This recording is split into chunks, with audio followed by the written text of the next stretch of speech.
Today, I wanted to talk about how you can wear a sports chronograph in contexts that are other than casual, like in a smart casual context, for example, or even occasions that might otherwise demand a dress watch.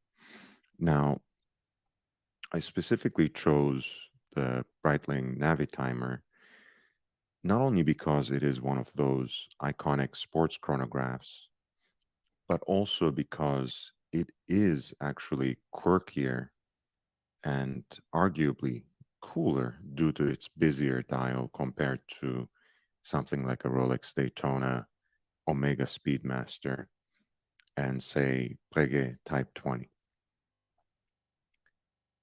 And my inspiration behind this was specifically how the Team Lotus race car drivers, Jim Clark and Graham Hill, wore their Breitling Navitimers, specifically the reference 806s that um, they used in a variety of different settings, including, of course, while they were racing.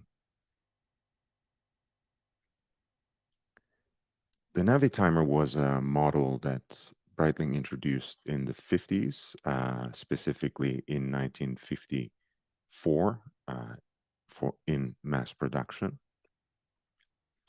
And it was initially intended as a watch for aviators, first and foremost.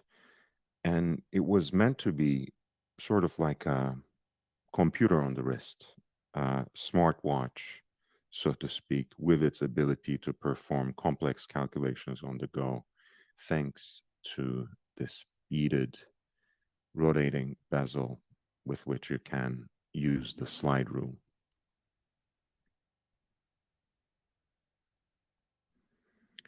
Here you see Jim Clark in full racing suit wearing his reference 806, and you can already recognize that it is an evolution of that initial reference of the Navitimer, which itself grew out of the Chronomat model, the Breitling Chronomat.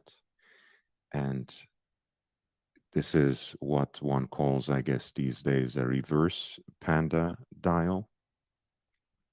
And you can see how that, on the one hand, increases legibility, but I think, in my humble opinion, it also makes the watch simply look cooler and, in a way, more appealing to a wider variety of remarkable individuals other than aviators. And of course, Jim Clark and his teammate Graham Hill are great examples of that. But Miles Davis was also part of this group of people who wore the Breitling Navitimer, as well as the French singer Serge Gainsbourg. And here you see Graham Hill again in his racing gear, wearing the reference 806, same reverse panda dial configuration again. And here he is in his car, Graham Hill. And there's Jim Clark again with his iconic Navitimer stepping out of his Lotus car. On the sidelines, still in full racing gear, Jim Clark is wearing his Navitimer. So far, so good. We have seen both of these motorsports legends wearing their chronographs basically as a tool watch, as a sports chronograph, uh, for more or less purpose, for the purpose that it was intended. Um, After all, it was designed as a chronograph for a variety of professionals, perhaps again, aviators first and foremost, but also racers, engineers, mathematicians as well, right? That's why the chronomat uh, was precisely called that. right? Chronograph for mathematicians in a way. And the Navitimer, of course, the navigation timer. And there they are again by the paddock, emerging from their racing gear. And you can easily recognize there on Jim Clark's wrist his Navitimer. A little better shot here. And here's I think, one of the ultimate examples of what I was talking about, how that sporty watch, that sports watch, can actually be worn in other contexts. Right? Jim Clark was, after all, known and is still remembered for the finesse he brought onto the track. But as you can see from this photograph, he was also a real man's man and just as smooth and suave on the sidelines.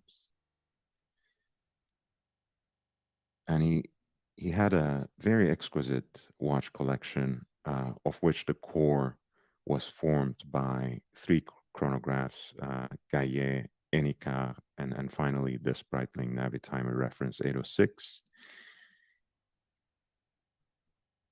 And as a man of style, Clark just shows how versatile a classic chronograph can be as a wristwatch. Right? It is equally at home on your wrist when you're suited and booted, for example, in this sort of elegant ensemble of a patterned sports jacket and dark trousers, as it would be at home on your wrist when you're shirtless and mowing your lawn. And you can imagine this to be just one such case.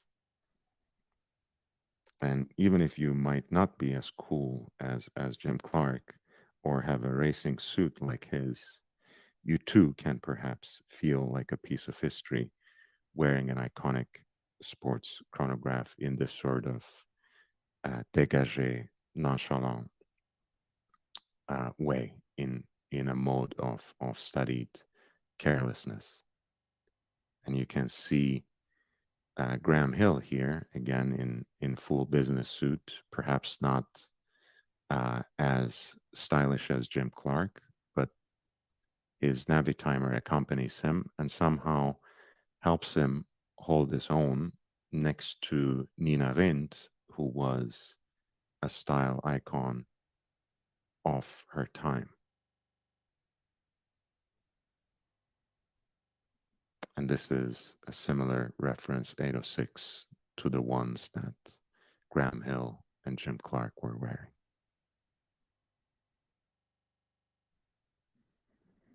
And I think in an important sense, the way that the Navitimer evolved from that all black or nearly all black dial layout to this reverse panda dial configuration somehow makes it even more charming. And it gives it this near perfect balance between utility and what I can only term coolness, right? It is just as easily worn here by a pensive Graham Hill as it can be worn off duty in absolutely casual, but also smart casual and even formal settings.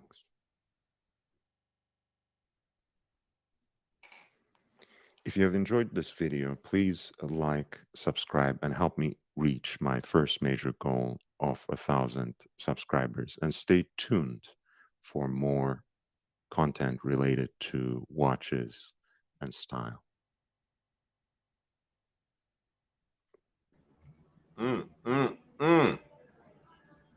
Guys, how are we doing? Happy 4th. Happy 4th. Happy 4th. I didn't mean to play that, but it fits. It fits. We are riding into a new era. Let us celebrate. This is our Independence Day.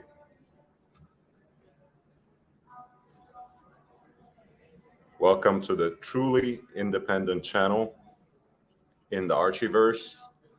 Welcome to your favorite live streamer's favorite live streamer. We're going to talk watches. We're going to start with talking about American watches specifically. I have one particular watchmaker in mind. Of course, you're more than welcome to recommend others. We can talk about historical American watchmakers, perhaps, like Kuhn and others. And we can talk about today's microbrands and independents that are emerging from this country, even if they don't necessarily manufacture in the US. We'll allow that for this once. But in either case, I'm particularly interested in watchmakers who actually operate from out of the United States. Just want to welcome a few people. Watch Nicholas was here. Big Dub, happy 4th to you. Midtown Chuckster, it's nice to see you. Happy Independence Day to you as well. Junior Johnson joining us from Michigan. So nice to see you. Watch Nicholas is greeting him. Hunters know each other. Happy 4th of July. And Mamba is here. Happy 4th, my man. Big Meech is breaking his sobriety for July 4th and rolling in with his sheep, with his flock. JB, hey, happy 4th. Nice to see you too. All right, so we have two main topics today. We're celebrating July 4th. So I'm going to start with the American watchmaker, Joshua Shapiro, or J.N. Shapiro, who is a specialist in engine turning, who is a specialist in guilloche dial decoration. And then we're going to talk about the state of the affordable luxury watch market, which is an interesting topic because right as we were closing last night, the professor, Aussie expat, and we were discussing these reports on the Swiss horological industry. And one of the things that Aussie expat immediately noticed was that there was a huge downturn for watch companies, for watchmakers that were producing mostly watches in the under 3.5K Swiss francs segment.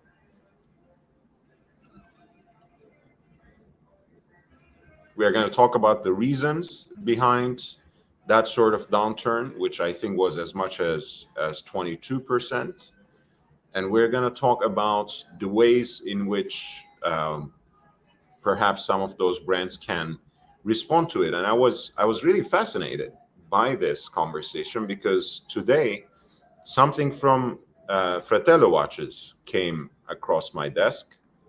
They just published, apparently, an article on it, written by one Lex Stolk or Lex Stolk. I don't know how he reads his last name, but there we go. The affordable luxury watch is dying, but the sub 4K Euro Swiss watch can still be saved. Price, prestige, and passion, finding the sweet spot of the three piece is key to survival for mid-range brands. And that's a very specific definition of mid-range, right? Once again, we're talking about under 4,000. So under 4,000 here in Euro, we can talk about it as 3.5K in Swiss francs. We can say 4.25 in USD.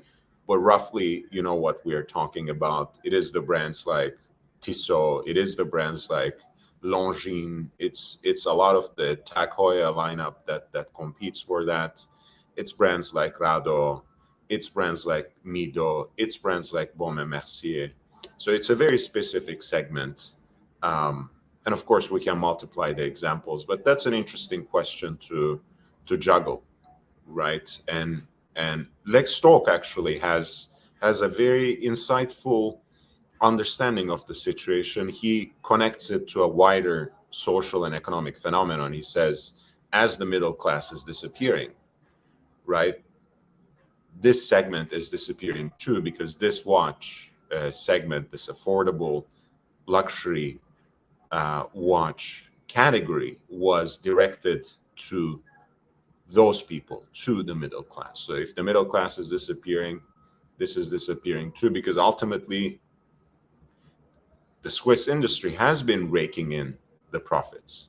The big four did not necessarily suffer through the pandemic, quite to the contrary, right? But it seems, and this was one of our diagnoses, that the smartwatch had taken over this particular category. Yeah, Cam is in the background. Just to make clear, Cam, I was generally okay with you until you made that comment about Asian women in particular, which, of course, basically assaults Asian people in large. And I'm not sure if you have been apologetic about it. I don't think you have retracted it. I don't think you have reformed your behavior. And you know, one specific red line for this particular channel is racism. I don't tolerate racism, bigotry. Whoever is targeted, whoever is the culprit for this bigotry is of no interest to me. So unfortunately, you are not welcome, and you will have to leave.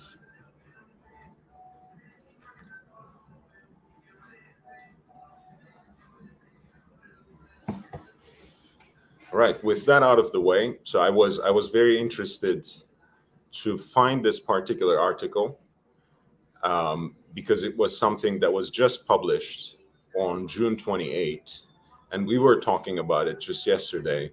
So it's an interesting question to again return to and discuss as part of a larger conversation about the state of the Swiss watch industry and the horological market at large. So Joshua Shapiro is a young watchmaker who operates out of California, out of Southern California in particular, which is something that is reflected on his dials. California, engine turned. He has come out with these series of watches that he called Infinity, which harkens back to the particular pattern of basket weave decoration that he came up with. This is actually his own design. So Josh is not only someone who has, learned this craft and trained himself in this art of guilloche for years. He also took the time to perfect his own design, his own particular pattern.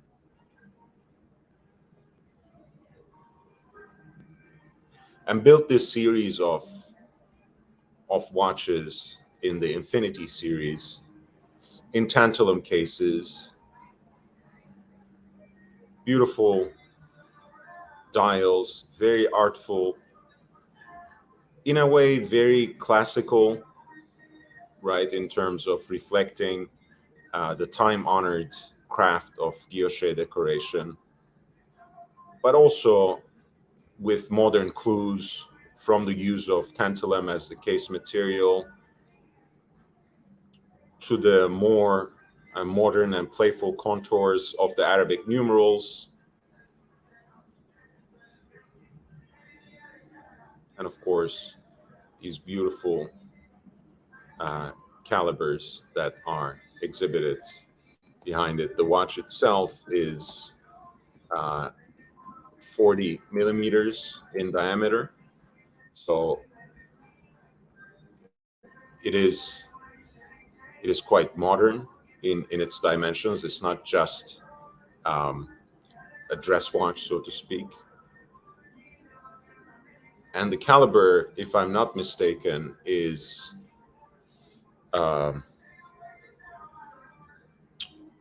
basically supplied by the same company that supplies the movements for Lang und Heine. It's a company that operates out of Dresden, Uhrenwerke Dresden, and they also supply here the calibers that are found in the Infinity series, which is UWD caliber 33-1. So you have the blue that we have seen here. Very simple, elegant design, 2 hands, seconds on the subdial. You have the gold, which is again a tantalum case with red gold or pink gold accents on the dial. The numbers are, again, the numerals are beautifully engraved.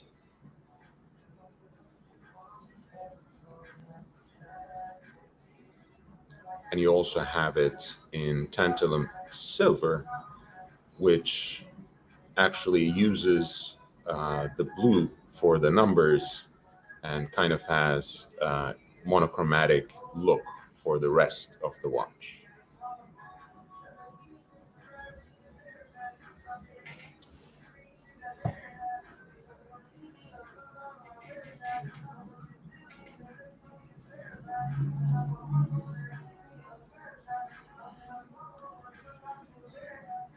Thank you, Junior, for your support.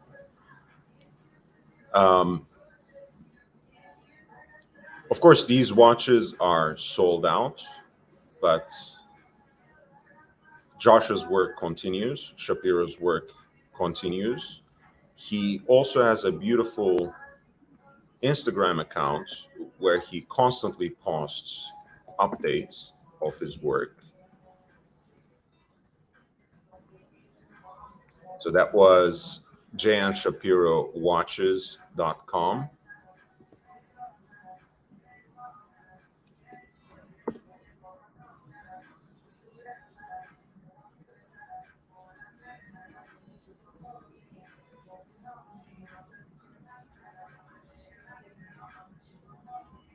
And now we are on his Instagram account, which is JN. Oh, Jesus. Yeah, my mic check is right, JB.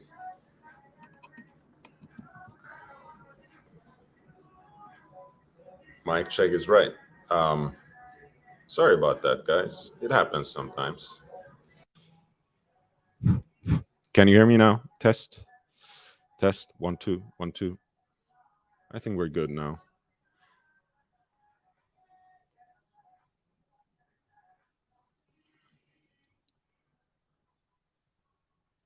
So there we go. This is J.N. Shapiro's Instagram account.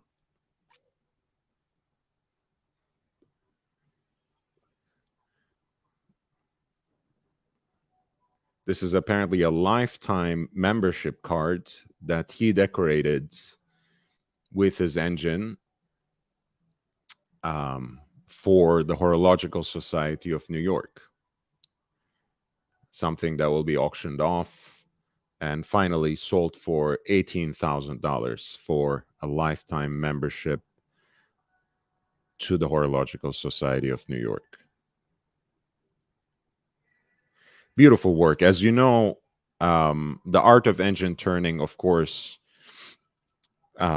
is not limited to the world of watches, right? That's why, for example, Breguet, in addition to all these wonderful dials that they decorate, also has incredible pieces of jewelry and especially pens, um, some of which are, in fact, beautified by the same techniques.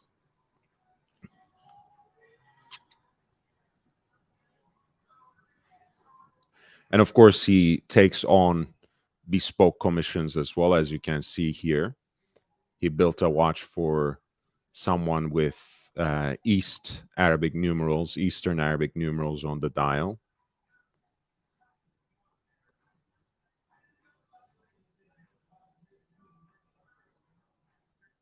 Yeah, fantastic piece.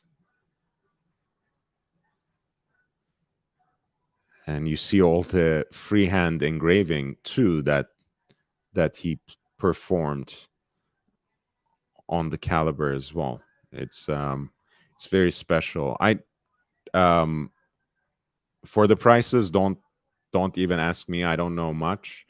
I know he also collaborates with Artur Akmaev, who again specializes in similar finishing techniques.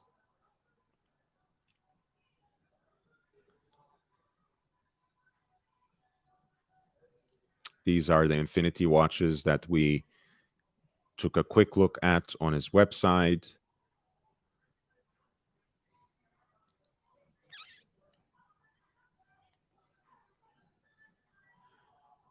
And this is apparently the case engraving work that was done by Artur Akmaev for Josh Shapiro for one of his bespoke commissions.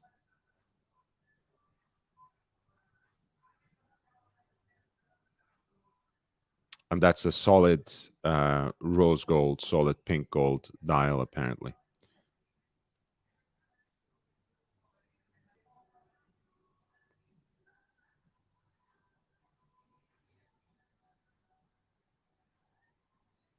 Very cool pieces.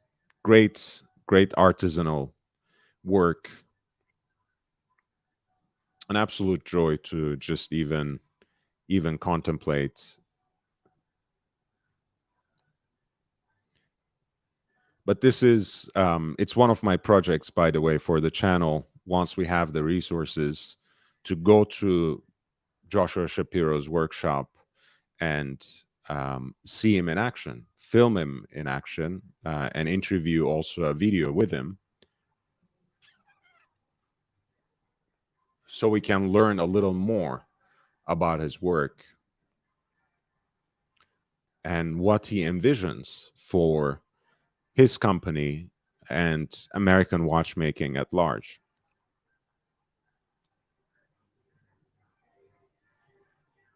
He collaborated in the past with Masena Lab and Habring, the Austrian company.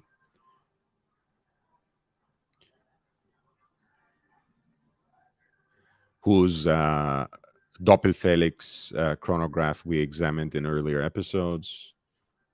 This is again an example of the Infinity, but made to order for a customer. Let's check it out if you're interested. I'm sure he was. Check it out if you.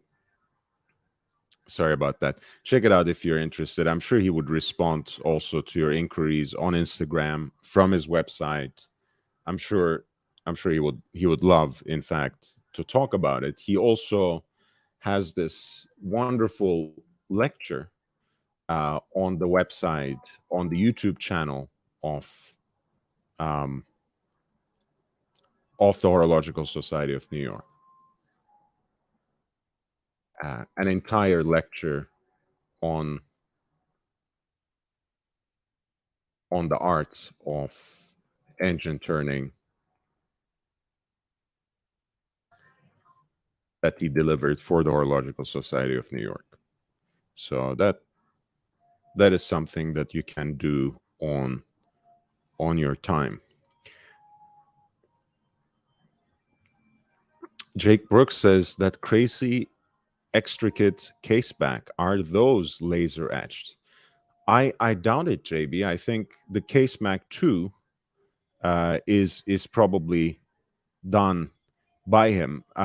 If you know a little bit about the history of guilloche, history of engine turning decorations of the dials, that was something Breguet popularized in the field of watchmaking for dial decoration. Already in Breguet's time, so already in the 19th century, it was actually a pretty popular and widespread technique to use these engines, to use these rose mills, etc., for decorating cases. So actually, when it comes to the horological world, decorating cases of pocket watches with these techniques preceded the decoration of dials. So it would be just the same kind of work for Shapiro to do those dials as it is to do the case. Here, the engraving of this particular case is by Artur Akmaev, who is another artist. I think this, in this case, for example, that snake slash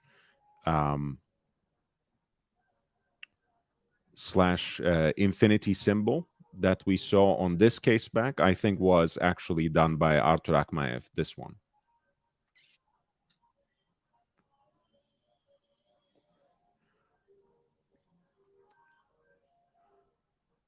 But yes, when it comes to decorations on his on some of his other case backs, it may well be, yeah, oh, this is great.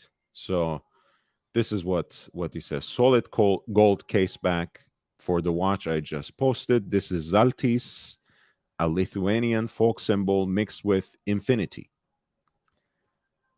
The guilloche pattern is a barley corn and is very fast forward. Apologize for abrupt changes in camera zoom. It wasn't so abrupt at normal speed.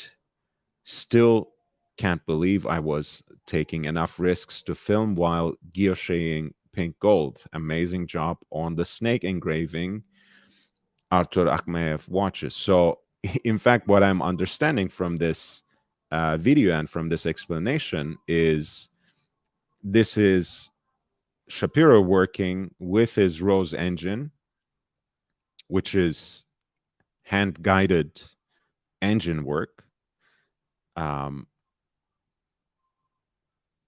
But the central engraving of that infinity symbol combined with the Lithuanian folk symbol of Zaltis, I'm probably not pronouncing that correctly, that is, I think, freehand engraving, in fact.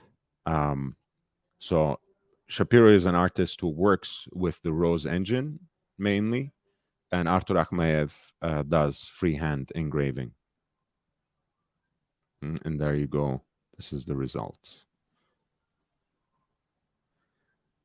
George Varghese, welcome back to the channel. Happy 4th to you as well.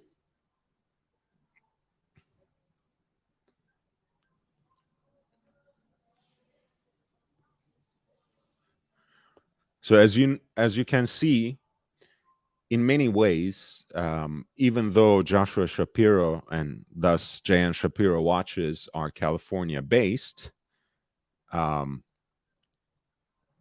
it is also very much a product of a global collaboration, right? In the sense that he enlists the help of Artur Akmaev, he gets his calibers from Germany.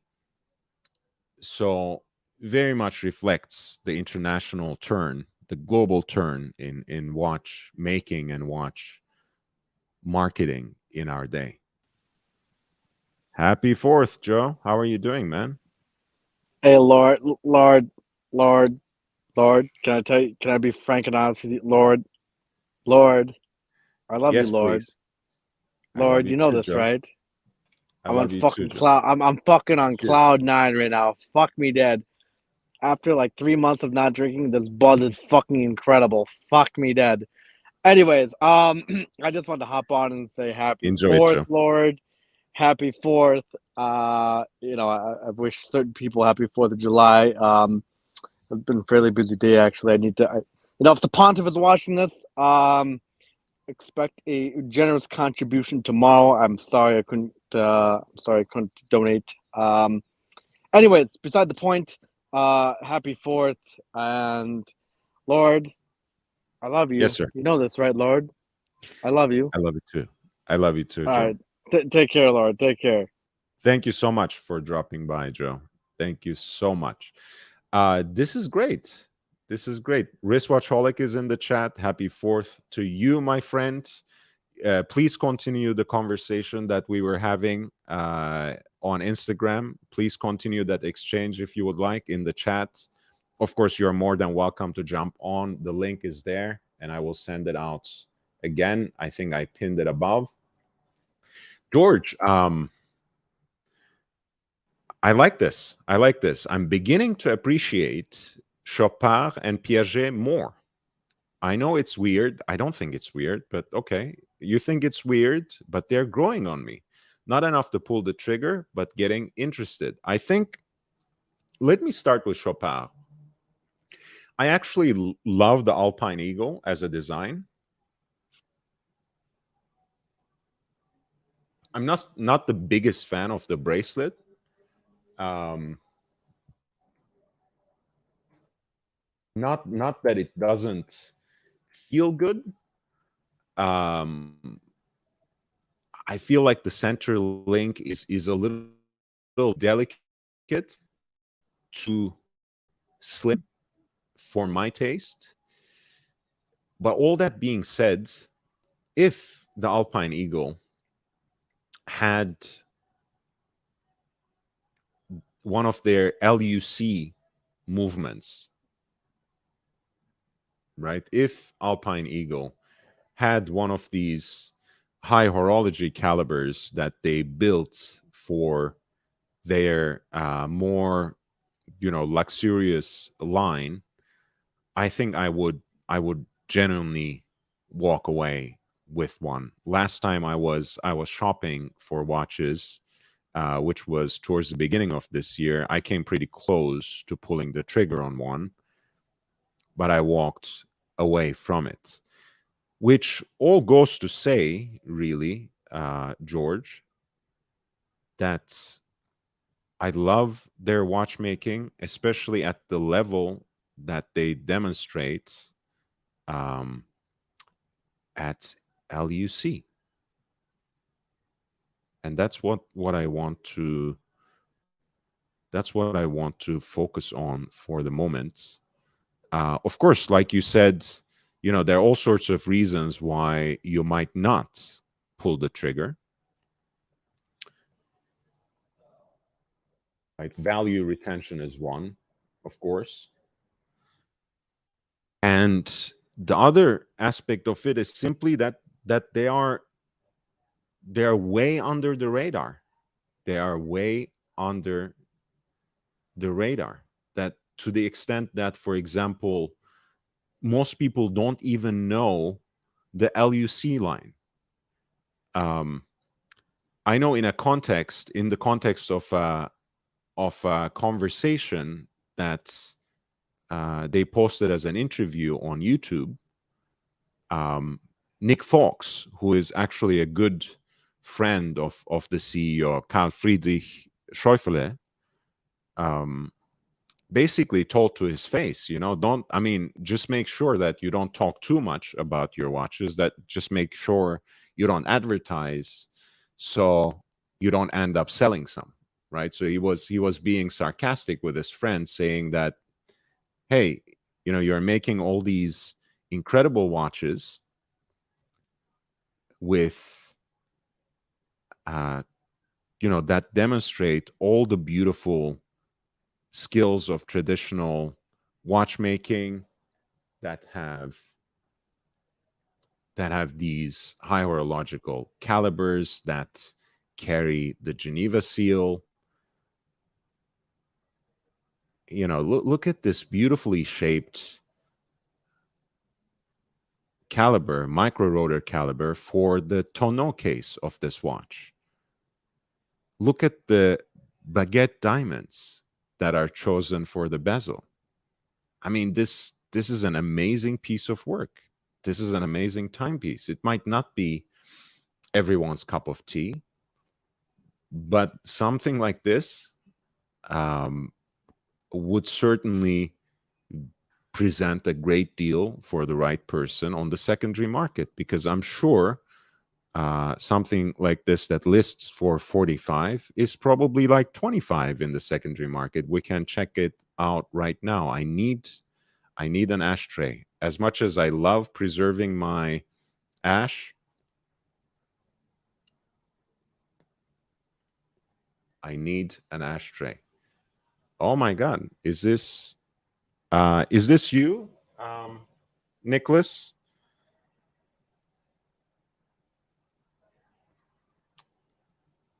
Is this you, Watch Nicholas? Write something that in the chat or on Instagram to me, so I can be sure that it is you, because as you know, the channel is being targeted almost on a daily basis. So I need to know that it's you for sure before I let you on.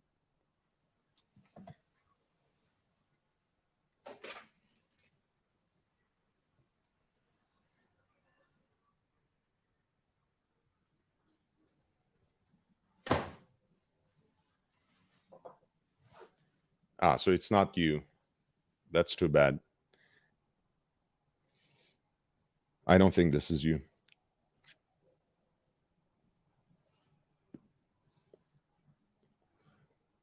Oof.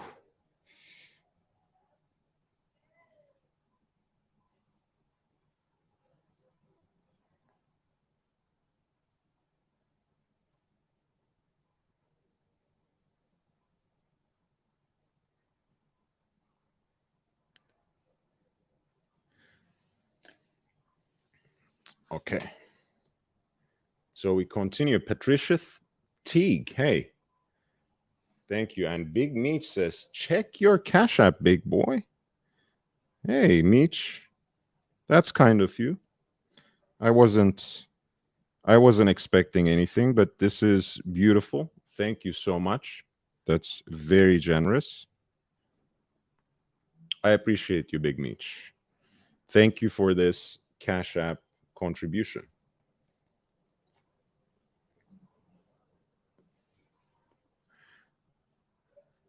George Varghese says, I really like the L.U.C GMT Black. Let's check that out next.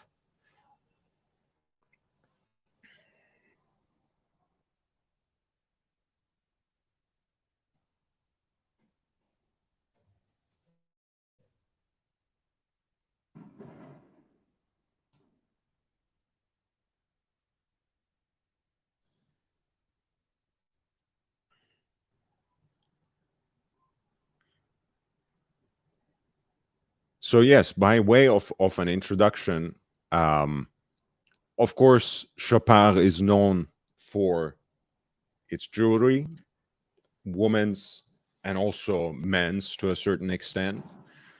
Of course, they're also known for the particular kind of sports watches, especially the chronographs they have been producing in connection to Mille Miglia.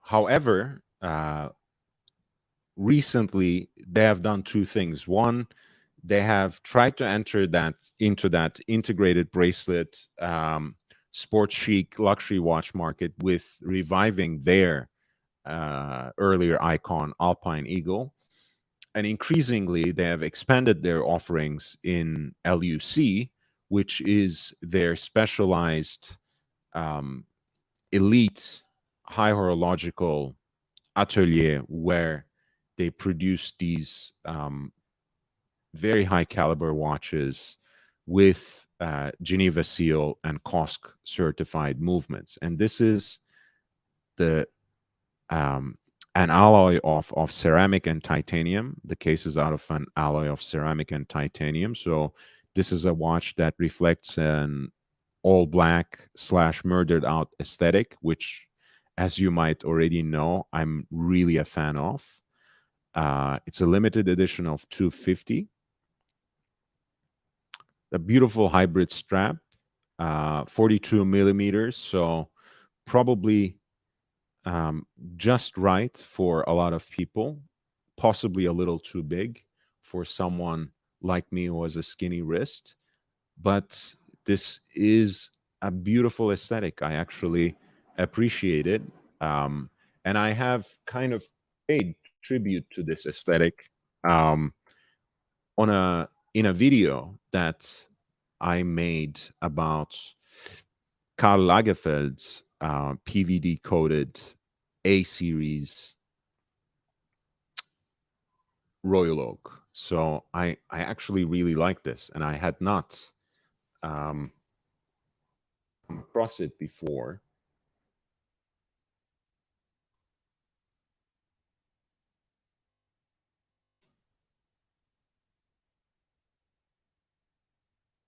So thank you, George, for turning my attention to it. And Mr. P is here. Mr. P. Hey, love it, man. This is actually a beautiful little cigar, Jake, that is the house blend for a cigar lounge that I frequent here, specifically in Beverly Hills. It's a very nice, discreet atmosphere, very small, out of sight. And what I love most about this, it's a Honduran. It's not a particularly select cigar. It's like $15 for the Robusto, so not extremely overpriced, even by Beverly Hills standards. So elsewhere, something like this would be probably even a little cheaper.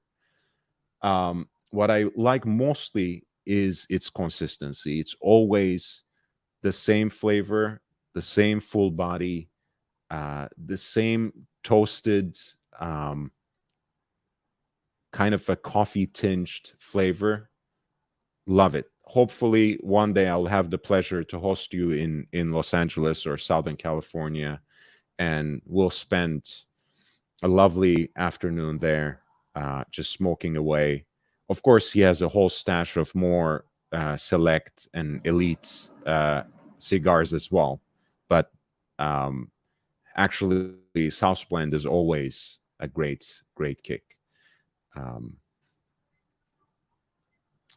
Mr. P, welcome back.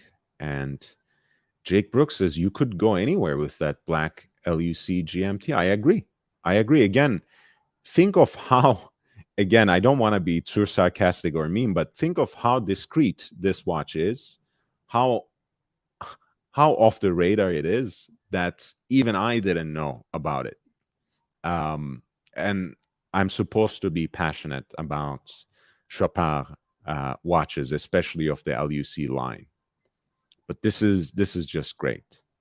And it's even better, I think. I don't necessarily mind the aesthetic that is presented here, which is nearly all black. But I think something like this would shine a little more if you actually wore it with something that is a little muted, that's not so starkly black, that would give that timepiece a chance to shine, or in this case, just be present in its own way. But yeah, that's a beautiful watch, George, and thank you for letting me know about it. And of course, it's a great summer watch, great travel watch, since it has that much vaunted GMT function. And he says, you need to visit Piaget and Chopard stores at South Coast Plaza, very much down to earth. I don't think we have Chopard in Beverly Hills, but we do have Piaget, or at least used to, and they have always been very nice and very accommodating, very hospitable. And Peeping Time is probably hearing the fireworks in the background. So I'm a huge fan of the L.U.C. I'm a fan of the work they do on their movements, and so is apparently the city of Geneva, since they endow them with their very seal.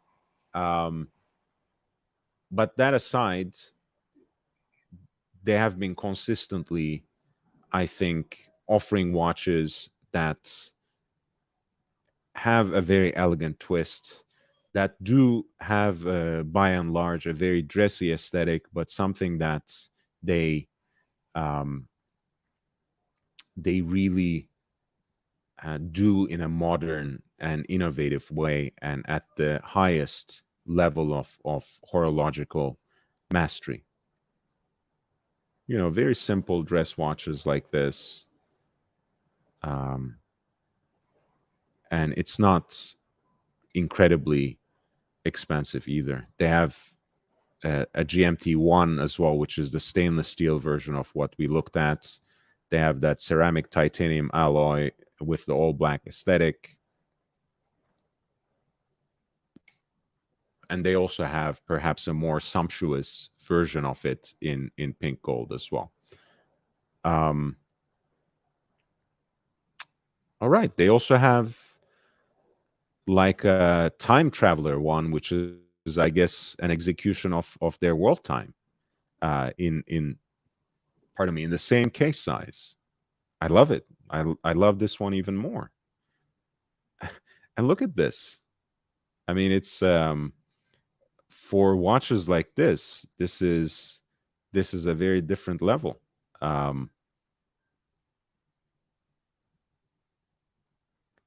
It's surprising. It's basically high horology at for less than Rolex prices in the secondary market at this point. So something to consider, especially considering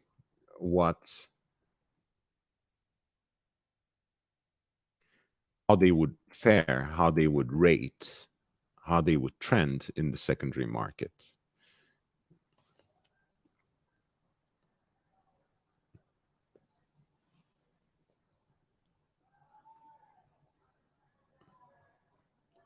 Let's see. Let's write that GMT.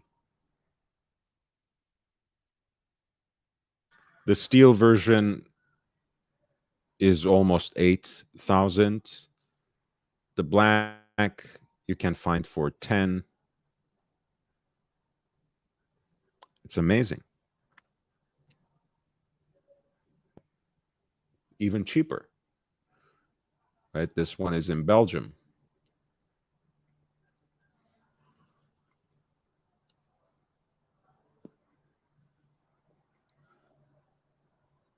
Unworn and 35% off from retail. That's a decent deal.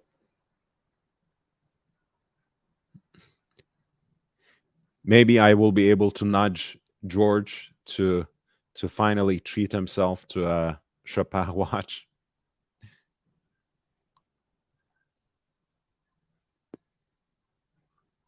But yeah, there's the steel version here in Japan.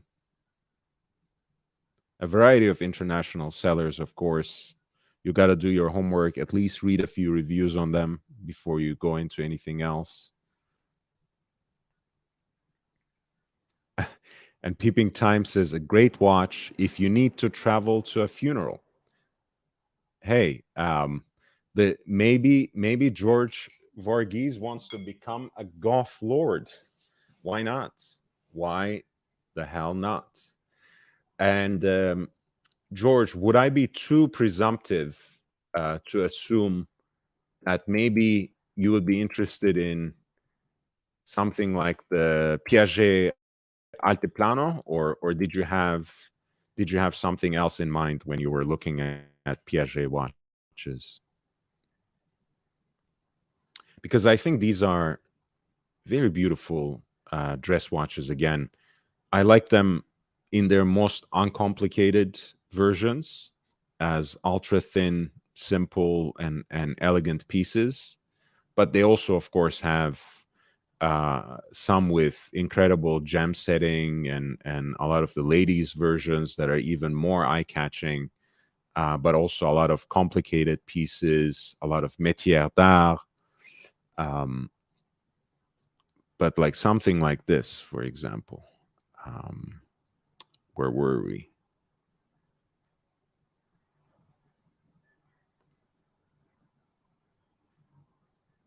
Look at the deep blue grained sunburst of that dial. I think it goes really well with the rose gold. Goes fantastic with the pink gold. And Jake Brooks says, watch it get snapped up by tonight. Hey, if it happens, it happens. And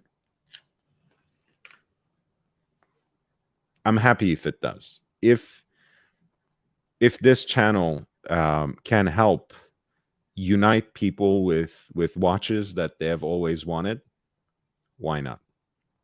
Why not? I would love that to take place.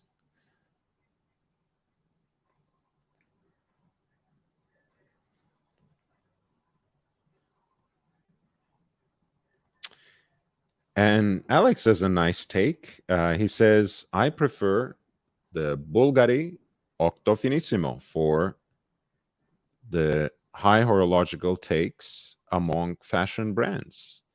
I think that's my preference as well. I think it's a beautiful piece in steel. I think it's a beautiful piece in titanium. It's an acquired taste for sure.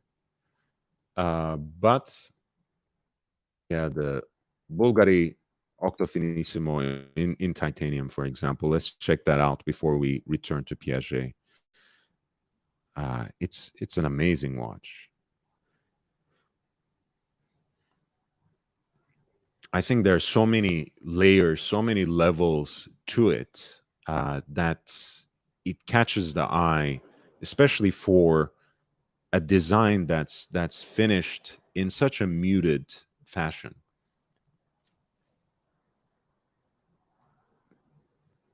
In steel, it's a little more, how should I put it? It's a little more, of course, eye-catching in the sense that it has the contrast between mirror polished and grained, brushed grain surfaces. And I think that brushed grain dial as well blends very beautifully and powerfully and in a very subtle way with the rest of the watch.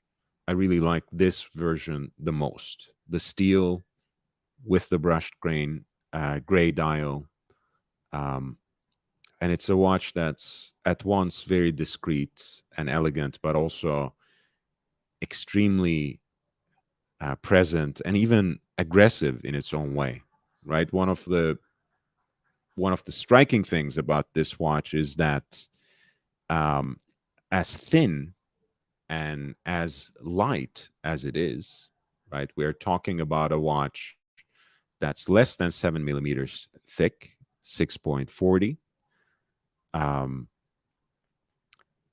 But it's a watch that sits so widely and so proudly on your wrist that it's a watch that you forget about when it's on your wrist, but everyone else almost immediately recognizes.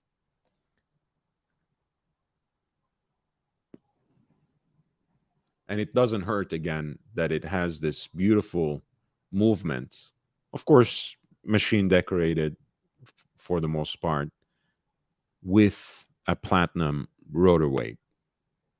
It's really stylish and maybe in a more contemporary Italian way than a classical way, but still something to be appreciated.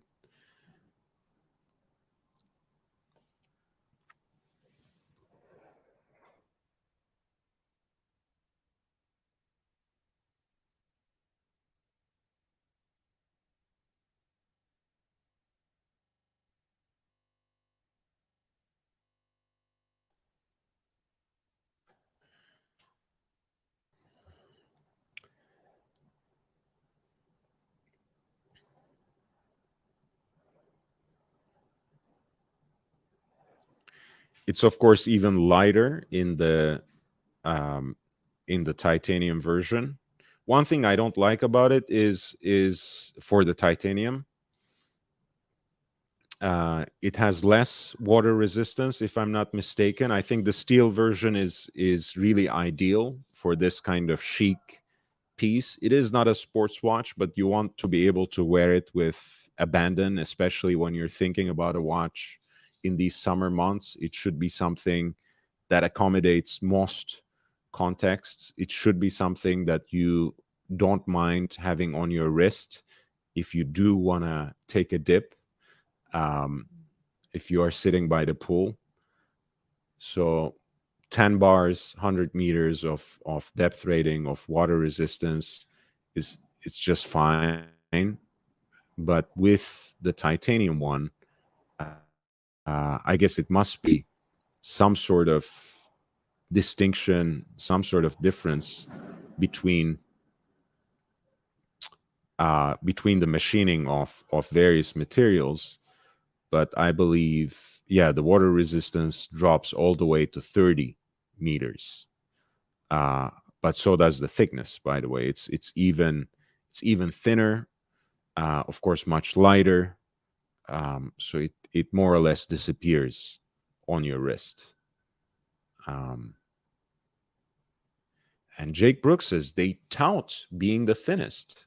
The Ultra seems like it would defy mechanics. Yes, the latest record-breaking version was truly impressive, but also mind-blowing in a way that, as wearable as it looked, who would wear something like that, right? That's an important question.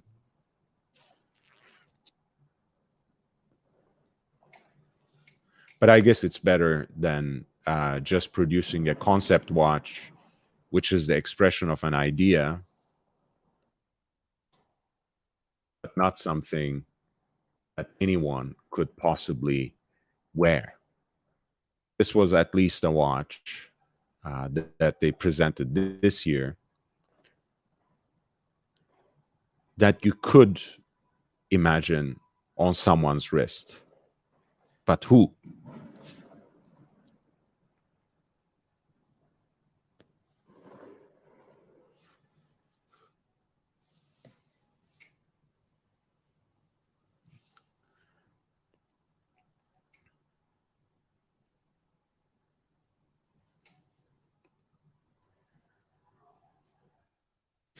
All right, guys. So we are past our first hour.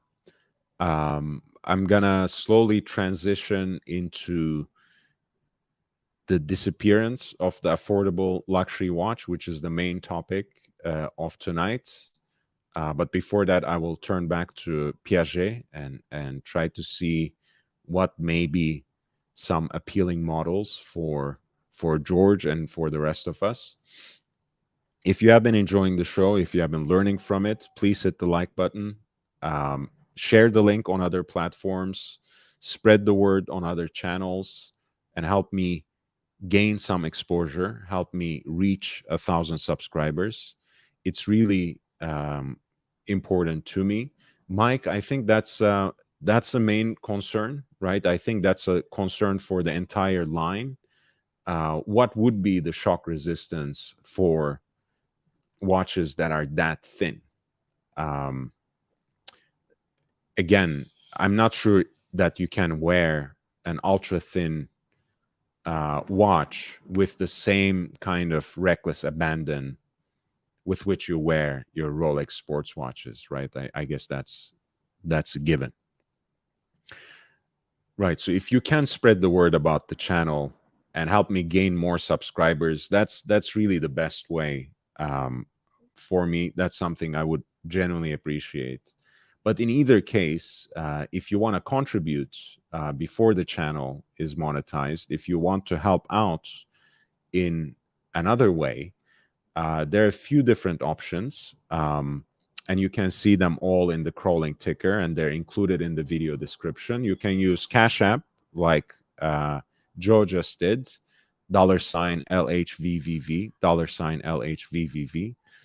You can make a contribution on PayPal at lordhellespontv@gmail.com, lordhellespontv@gmail.com, which is, again, my primary point of contact. So if you want something very specific, if you want some sort of personalized content or dedicated live stream, feel free to contact me through my email address. And you can also become a patron of this channel and support me on Patreon. And that's an account that I just opened. And specifically, I did it to make sure that I can increase both the quantity and quality of the work that I do on this channel. I especially want to do live streams earlier in the day, at least twice a week, so I can both reach the audience on the East Coast, but also people in the UK and continental Europe as well.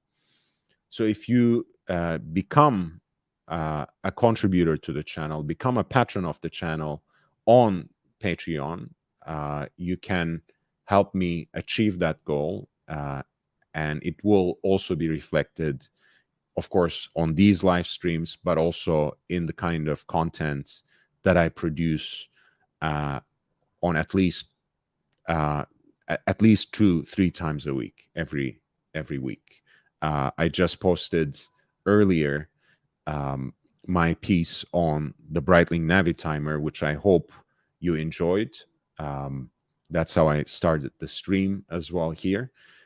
So do check that out. And if you want to support this kind of content, if you want to support one of the only remaining Watchdog channels on YouTube, please feel free to contribute in the ways that I just described. Again, you can use Cash App, $LHVVV.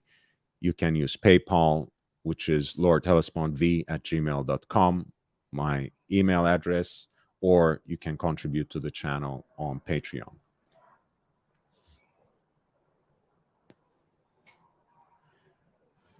Peeping Time says, I discovered Brune Montagne watches the other day. Very affordable, cool case design, basic Seiko movement. Let's put that on the docket. Let's put that on the docket. And I'll continue with Piaget. And hopefully, if George is still in the audience, if George is in the chat, he can help me figure out what was it that really pulled him to consider Piaget watches. I have to say at the outset, I'm really not a big fan of the Piaget Polo line. I just don't. I find them really generic, not particularly beautiful. Of that line, I'm not a fan. I know they come in all sorts of different configurations, materials, complications, none of which really interests me. So if George wants to take a look at some of those, I would happily oblige, but I've never been intrigued by them. You see they have like a hype watch as well, one with the green dial, as every brand must, apparently.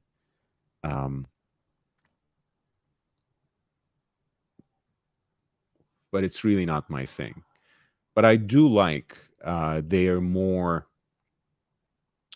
traditional dress watch design, which actually is quite unisex if you think about it, in the Piaget Altiplano. At 38 millimeters, it's very wearable, ultra thin, very simple, just two hands with a mechanical movement.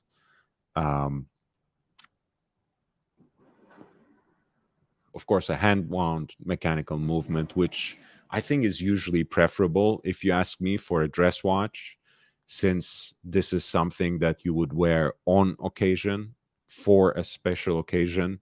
So it's always a joy, another chance to connect and reconnect with your watch, to wind it before you do wear it. And at that level, at that entry level of simplicity, again, where these are not cheap, you're talking about 17.4 for the pink gold version,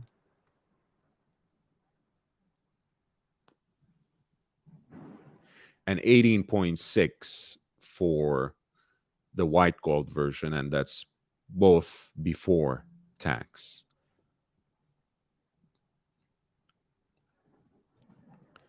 You have, of course, again, that limited series with the blue sunburst dial and in rose gold.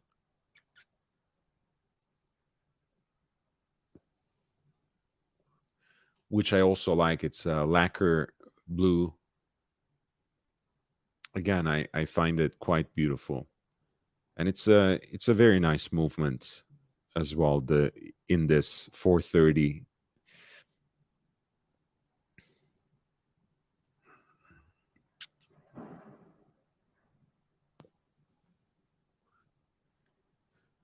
Fantastic little piece. But that's honestly how I imagine a Piaget watch to be. I know Polo series has its own fans, has its own aficionados, but for me, it's basically the Altiplano that comes to mind when I think of Piaget, especially when I think of Piaget for a dress watch, right? Pink gold, white gold, and again, pink gold with lacquer blue sunburst, starburst dial, ultra thin, elegant dress watches under $20,000.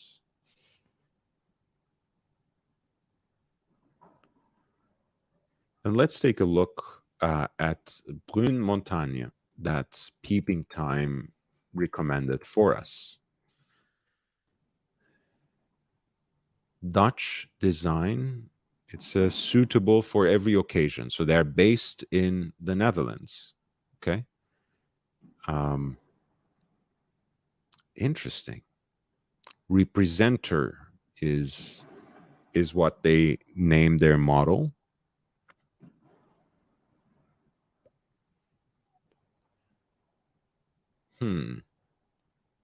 It looks like kind of a hybrid between the Polo that we were looking at just now and Ingenieur. I'm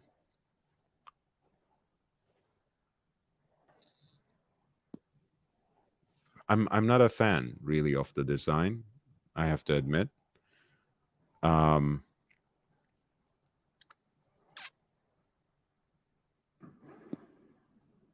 It doesn't look so bad in the, frankly, on a leather band. I think it looks a little better.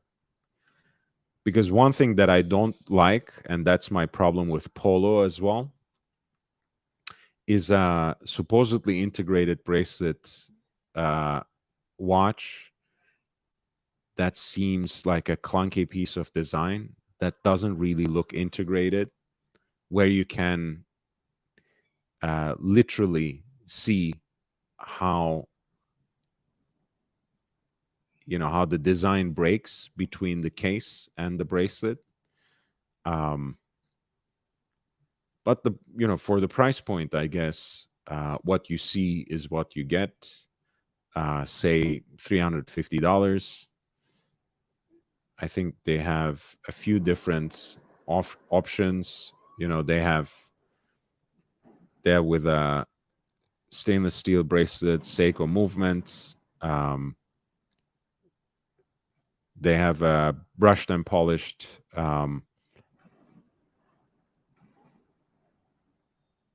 I think they have like a broader one here, like a Seiko, maybe also bracelet. I don't know. They have a steel band that tapers a little more, brushed and polished. Blue leather band, which I think looks the best. And then a few other kinds of configurations that, since I'm not a speaker of Dutch, fails me a little bit. But this seems interesting. If you're into the design with the basic Seiko movement, it might be something you would take a risk on. I wouldn't, but it's still an interesting piece.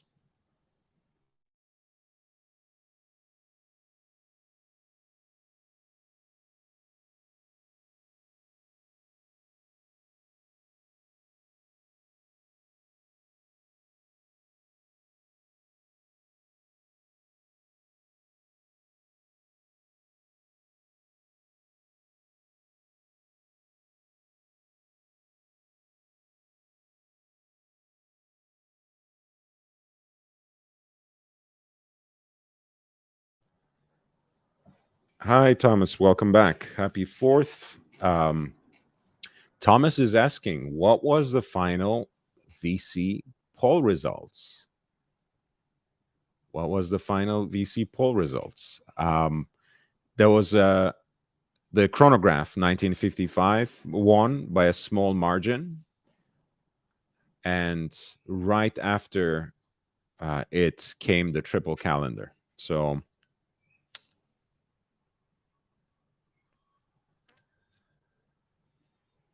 and interestingly, it was actually the 222 that came in practically dead last.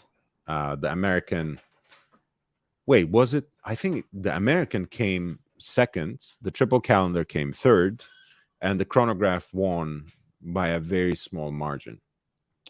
I'm kind of getting confused about the number 2, but anyway, I know for a fact that 1955 won.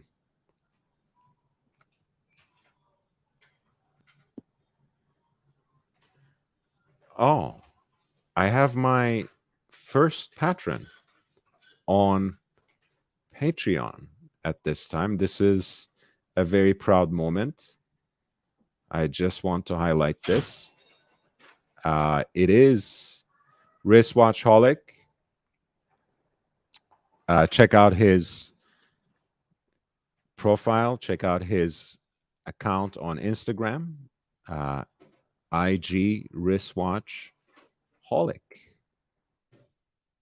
And he has the honor, the dubious honor, as I said before, about something else, of being the very first supporter of this channel, of LHV, on Patreon. Thank you so much. Thank you so much, Wristwatchholic. Check out his Instagram account, please. I'm sending the direct link here in the chat. A great member of the community, really the head honcho of our Los Angeles meetings here. So get in touch with him, especially if you live in Southern California, and we'll make sure sure that you can participate in our future meetings. And Thomas talks about our earlier poll, our poll yesterday about our favorite watch from their historique line, from their pride and joy, so to speak, as a brand that is particularly self-conscious of its patrimony, of its place in Swiss horology as the brand that has had an uninterrupted, continuous historical existence since 1755.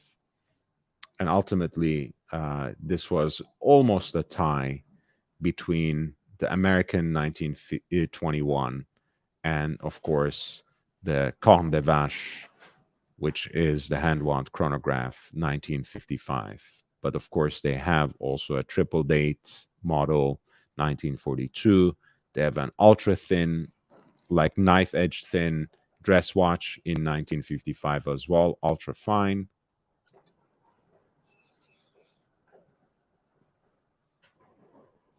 And of course, they have the iconic 70s sports chic piece in 222, which is the ancestor to their overseas line that has been gaining in popularity, at least in the last year or two.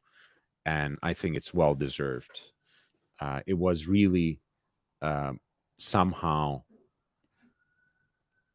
one step behind in recognition when you compared it to the Royal Oak and to the Nautilus. But ultimately, I think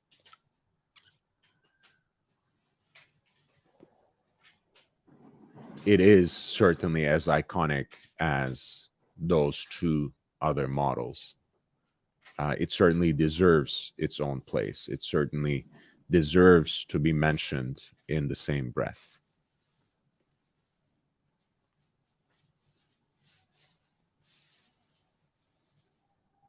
And GB Vol says, congrats. Hey, man. Thank you. Thank you. I appreciate you as well. Thanks for being here, guys. Thanks for being in the chat, interacting, and being there. It's it's always a joy to be here.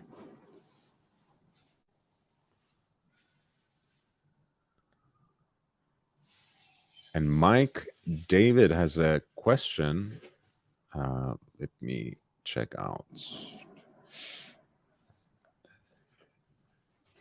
This is a watch, of course, that Wristwatchholic has in this dual time configuration with the blue dial.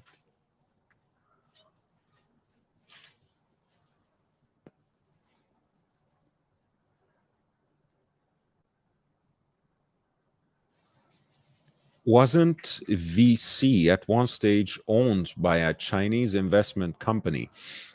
Vacheron Constantin in the early 2000s was owned actually by a Saudi investment company that was connected to the royal family, if I'm not mistaken. And it's now owned by the luxury conglomerate of South African origin, which is Richemont. Very global now, but I know that initially they were tobacco magnates in that country in South Africa. They may have also been owned by a Chinese investment company at some point, not sure.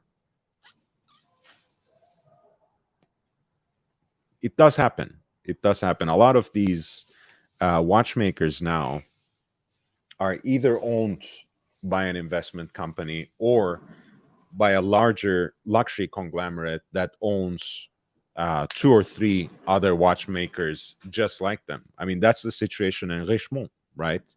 Richemont owns Vacheron Constantin. Richemont owns 90% of A. Lange und Söhne, Richemont owns JLC outright. Richemont owns the entirety of Jaeger-LeCoultre. 60% of which they bought from Mannesmann, right? That LMH group that included within it IWC, Jaeger-LeCoultre, and 90% of A. Lange & Söhne, led by Günther Blümlein, and 40% of Jaeger-LeCoultre around the year of 2000. Richemont acquired from Audemars Piguet because Audemars Piguet had 40% stake at Jaeger-LeCoultre. And as part of that deal, Audemars Piguet preserved the rights to manufacture their own version of the 2021, that extra thin tractor movement that Jaeger-LeCoultre designed for them for their introduction of the Royal Oak, and that they kept using until the very last generation, until the end of last year, until they introduced the current reference 16202.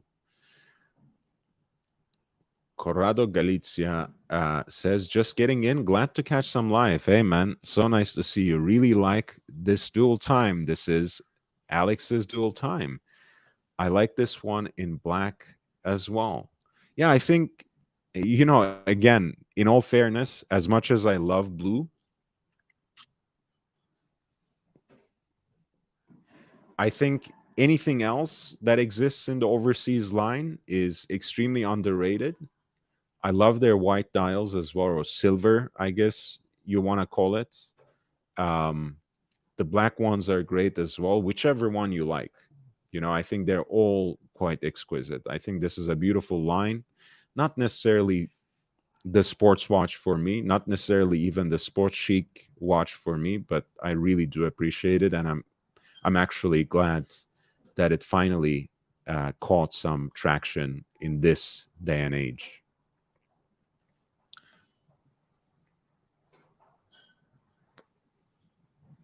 Well deserved, most certainly.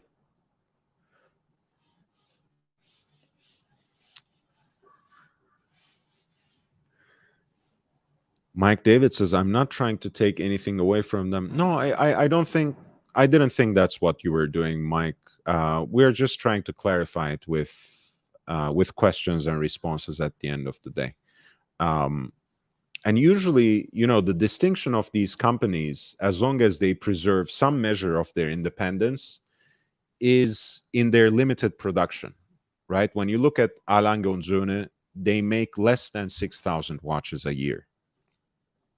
If you look at Vacheron Constantin, they make less than 25,000 and probably closer to 20,000 watches a year, which means that with every single piece, there's more time spent in the production. With every single piece, there's more work, there's more care, there's more attention given to its assembly, to its finishing, to all the aspects of artistry and craftsmanship that goes into it. So it's very important for these companies, and the fact that they're owned by Richemont changes certain things, but it doesn't entirely take away from the fact that they are very exclusive, they're very exquisite, and they're very limited, which means that the attention to detail that goes into them is hardly comparable to other kinds of luxury watches that are made in serial production. Wristwatchholic says, who owned 10% of A. Lange & Söhne? I think it might be kind of a foundation perhaps by now, but I think at the time it was the family. I think it was Walter Lange who had 10%.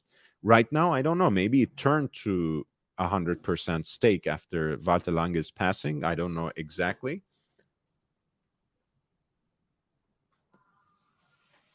But my guess is that they would benefit from having someone as part of the brand to carry on that legacy. Because as you might know, Breguet, for example, right? When when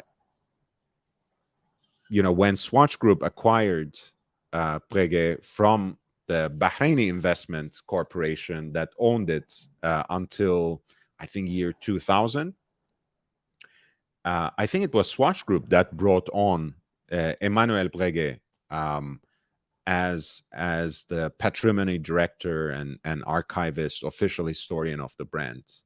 And that brought a very interesting energy and a certain special charm and cachet to the brand that it may not have carried into the 21st century. And still to this day, I think Breguet is neglected for the most part and falls under the radar, which can be good and bad. And it's bad because the ancestor, the founder, the original Abraham Louis Breguet was one of the most important people in the history of modern horology, the person who brought so many inventions that still remain at the center of high horology already in the 19th century.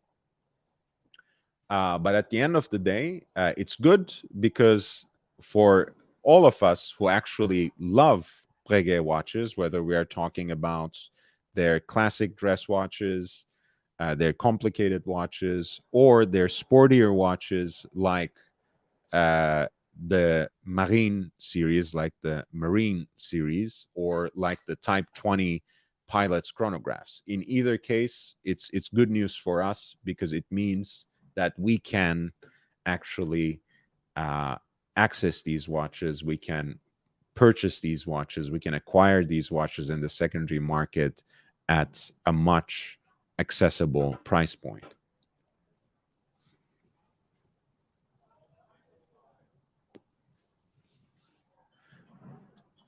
Corrado says, even at retail, these seem very expensive in steel, though. Yeah, I mean, they really are, and that's if you can find them. The dual time is not a cheap watch by any means, but it has a very useful function. I think it has a beautiful dial design. I actually, again, Overseas is one of those watches that I like more the busier the dial gets, in a way. Even though some people really privilege the particular shade of blue for the blue dial versions.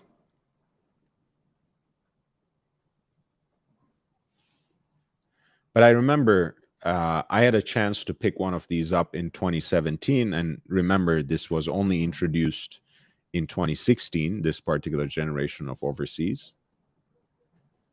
And at that time, they were a fraction of this price. It was, I think, 12,500 or 12,700. So imagine that it kept, it kept getting price increases every single year to have reached this point, and they're not even available at this point for the tag price. So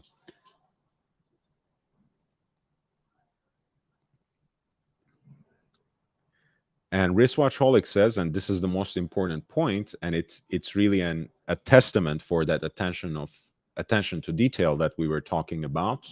Every piece of Vacheron Constantin and A. Lange und Söhne are hand finished.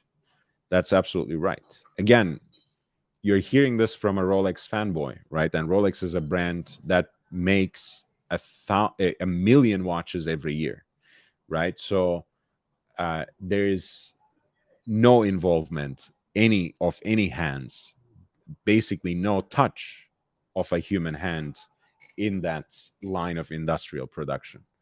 But it is really something special when A. Lange und Söhne and Vacheron Constantin and some of the independent watchmakers present you their watches, and you see how much even that very last layer or level of hand finishing provides to the watch. By the way, speaking of Richemont and A. Lange und Söhne, I just received the news today that they are releasing a new model on July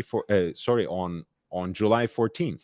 So in about 10 days, A. Lange und Söhne is releasing a new watch. And surprise, surprise, it will be powered by a new caliber, which is something that they always do. But I guess it needs to be said always. And that's, again, the kind of invention and passion they bring into every single timepiece. But they're coming out with a new model on July 14th. You haven't heard it from me. Well, in fact, you have heard it here first. And I will continue to talk about it as I learn more. I have certain hints. I have certain guesses as to what it may be. And I think I will get the chance to see it with my own eyes on the 15th. So I'm very much looking forward to that. Wristwatchholic says, what if Breguet was owned by Richemont?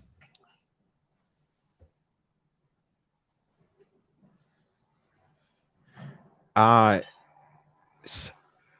hope they don't. I hope they don't somehow end up acquiring Breguet too. Imagine, I mean, isn't that too much? Isn't that too much that they would have, like, you know, one of the so-called members of the Holy Trinity in Vacheron Constantin, that they would have the most elite, practically, watchmaker outside of Switzerland in terms of serially produced watches in A. Lange und Söhne. And then they would have Breguet, which basically is the most important name that we have in modern horology, right? The inventor of the tourbillon, the inventor of the first automatic movement, the watchmaker that brought guilloche dial decoration into the world of watch dials. You know, the Breguet overcoil, on and on and on and on. I mean, it's just incredible. The strap setup is amazing. It really is, right? That's one of the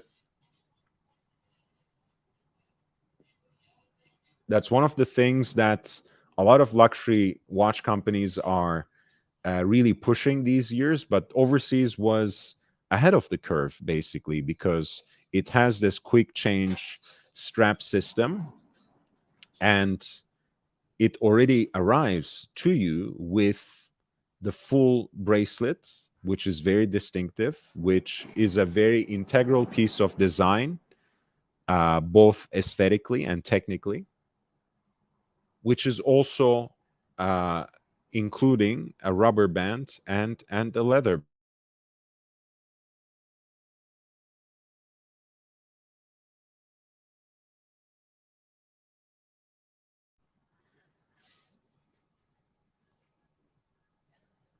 So Thomas says 50 years ago. Yeah. So I was saying, yeah, if Breguet was owned by Richemont, that would be unfair because they already have too much in the world of high horology. And we are not even counting Jaeger-LeCoultre. We are not even counting, of course, everything else they own in the luxury watch world, including Cartier, so on and so forth. So it would be absolutely unfair. 50 years ago, Thomas says, was a very interesting time. And we are looking back to the 70s, watches, Watergate, Nixon shock, ailing economy, gold standards, Bretton Woods, George Shultz, Philadelphia plan, Gorbachev, innovation. Breaking news.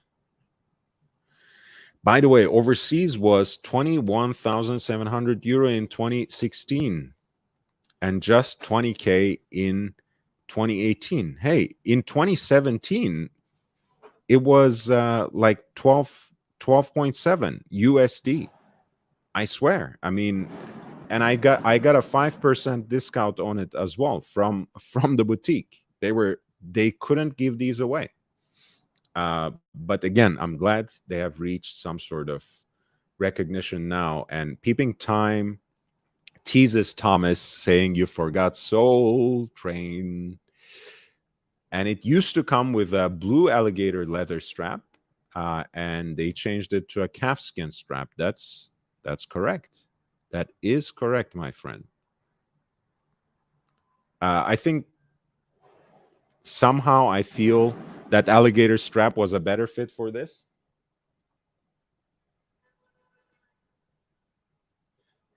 But Alex, you should be the last person to complain, to be honest, because you actually got a beautiful matching belt that goes with this particular calfskin strap. So you got a good deal. Thomas Broadbent says 1997 overseas prices 3K new. Hey, I mean that's a different generation, different era, and a different watch. And I'm saying this as someone who prefers the pre 2016, so the second generation of overseas, to the current generation. But anyway, that's a good point to indulge some sort of on some sort of nostalgia. Big Meat says, "I love these strippers bouncing on my lap." Hey, enjoy it, man. Enjoy it. And Thomas says, Soul Train, Dance Train was the best.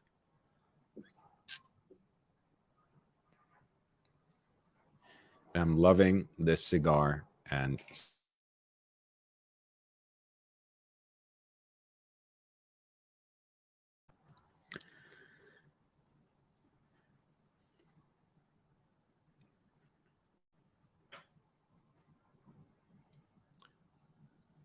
yeah, I think you can probably, let's see if we can find the overseas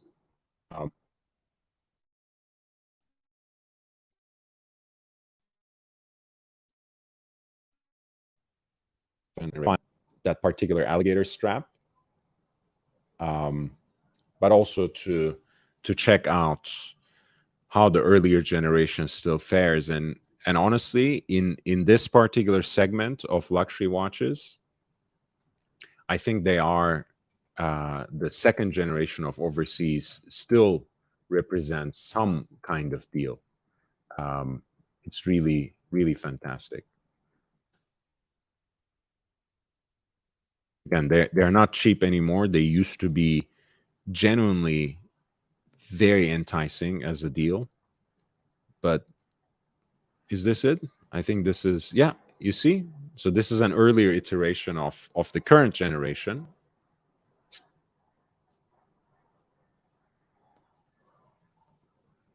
And as Alex reminded us, they used to come with the alligator strap for the leather strap option.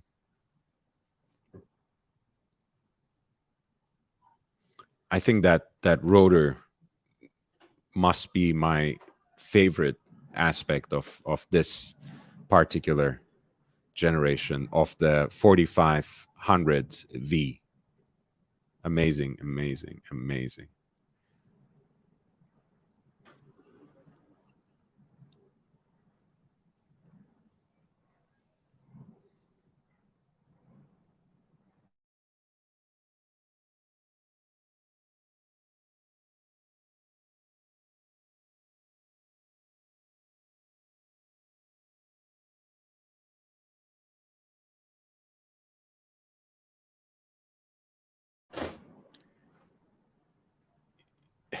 No, I don't think.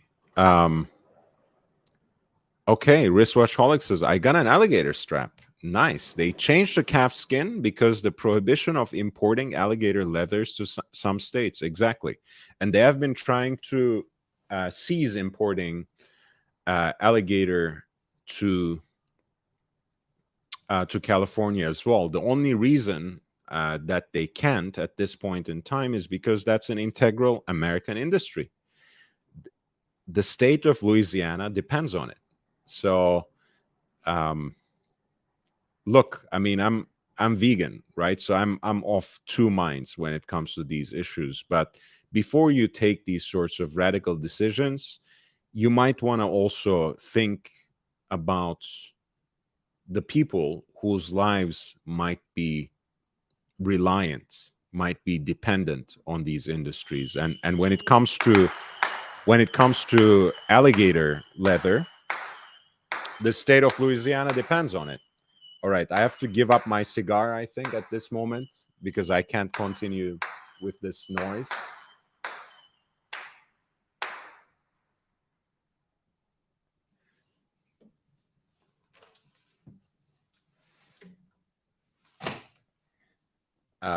Big Meat says, Lord's only vegan for clout.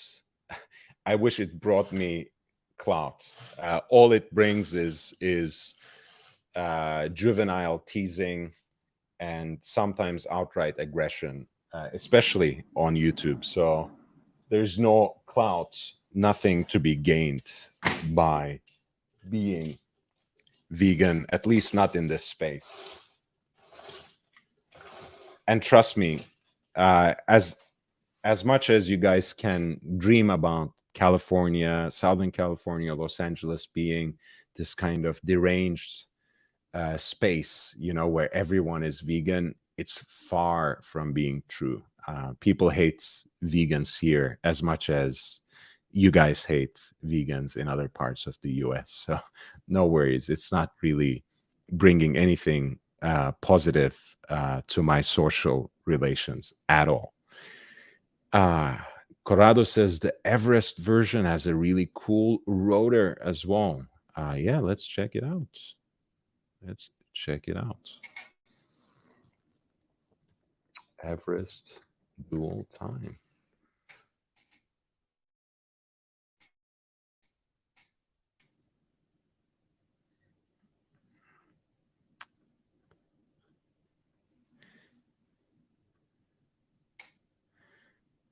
This is a cool watch. You know, I guess it's the orange accents really that I love first. But like Corrado said, that particular engraving on the rotor, of course, of Everest, is quite amazing as well. I wish they had those cutouts as well as they do in other versions. But hey, you get a Geneva Seal movement with that 22K gold rotor, and with a special engraving for that particular edition. I guess you don't get to complain too much about it.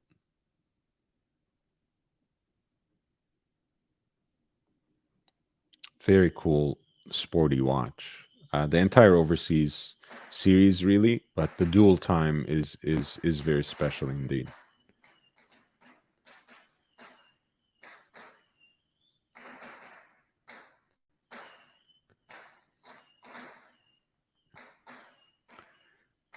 And of course, this one, the case in this one is titanium, right? Or is it just the entire case is in titanium, not just the bezel? Or is it just the bezel? Steel case, titanium bezel, or titanium entirely, with different grades being used for the case and the bezel? Someone can clarify this for me. Thomas Brand says, lit up and peeping time. Shares a gator emoji. Thomas Broadband, cows are much cooler than gators. They're friendly. The alligator will eat your dog. I don't disagree. I do like cows a little more than I like gators and crocodiles, for sure. Corrado Galizia says it's based on a photo that the photographer climber took, and that's that special rotor and the decoration of that rotor for the Everest limited edition. It's so it's probably a steel case and the titanium bezel, right? And titanium, of course, crowns as well. I think that's how it was. But correct me if I'm mistaken. Do they have it still on the website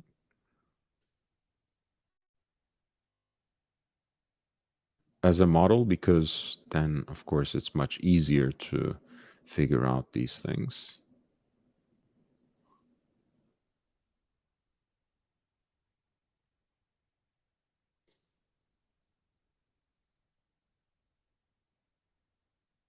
Cool.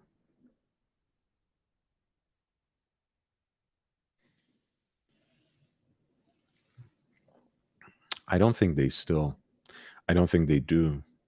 I don't think it's on the website anymore.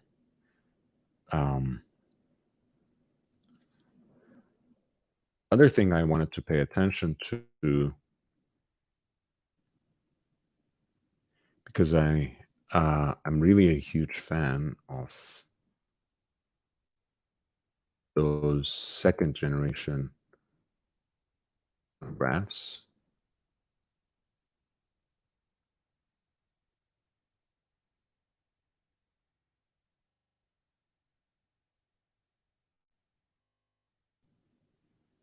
And especially the ones with the big date. I'm a huge fan of them with also the, which is wonderfully decorated with this guilloche motif.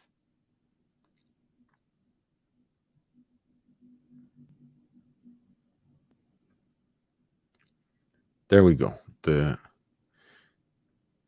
watch box actually has one of them.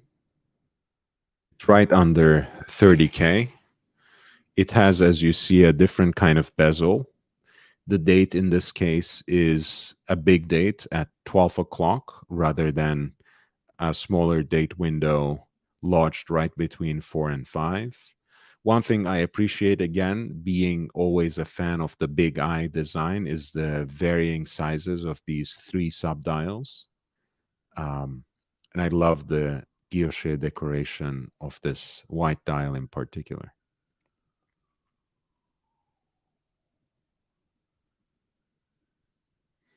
And this is just a very cool chronograph that used to be one of the best deals in the world of luxury sports watches before the hype started, pre-pandemic especially. But still, comparatively speaking, relative to how everything else has picked up, for something you can negotiate well down and find well under this particular price range, it's still a decent deal. And the reference number is 49150, the second generation overseas chronograph. Before they graduated into the next generation, they already had started producing these chronographs with a different movement that moved the date window to the place that we are now accustomed to. But these I find a little more distinctive, a little more unique, a little more interesting.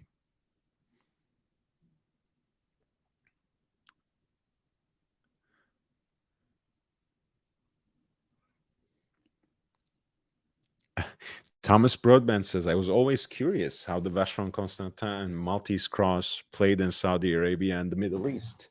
Well, I can't tell you anything directly about that, but I can tell you as someone who is not Christian, someone who is Jewish, that I had a hard time always with the overseas in general, even though I like it as a piece of design, especially with the integrated bracelet and the role that the Maltese cross plays in each and every link.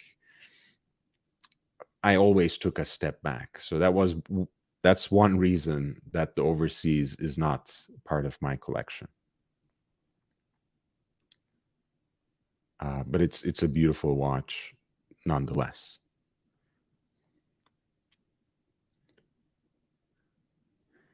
Bruce G bought a Cartier yesterday. It came with an apple peel strap. Yeah, they they keep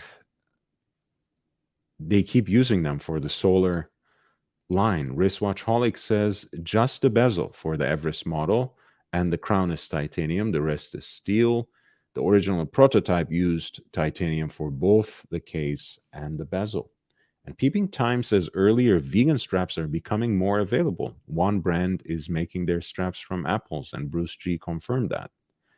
Nice. It's interesting. Corrado Galizia says, not sure if he still has it, but David SW had one recently. Had the Everest. Let's check out. Let's see what they have in the world of Vacheron Constantin overseas.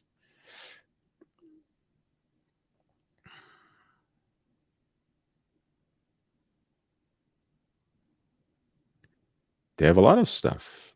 They have the blue dial version of the earlier chronograph, and they also have an Everest that they are selling for, oh my God, $135,000.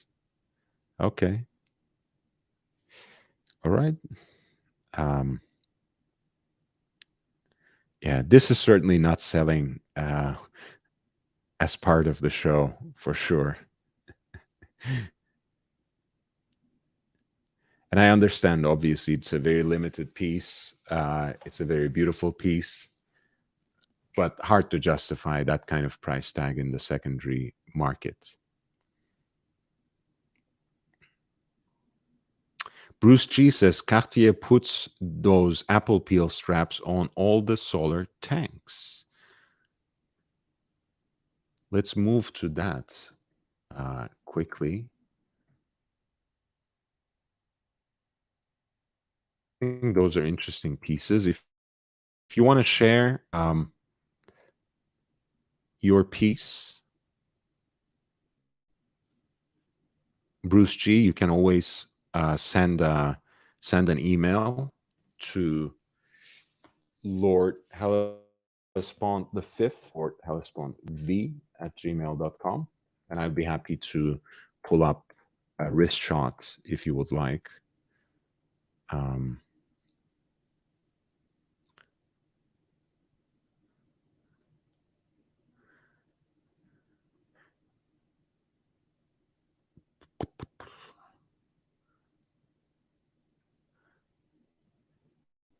I guess I will have to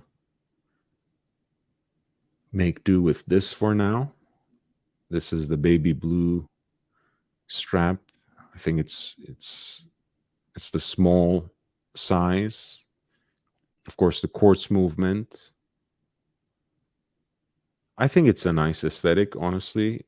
It looks like a beautiful dress watch in the right size and with the right kind of strap. I think I can imagine this being part of many, many different people's collections. Hey, of course, Thomas, I know that. Tell it to other people.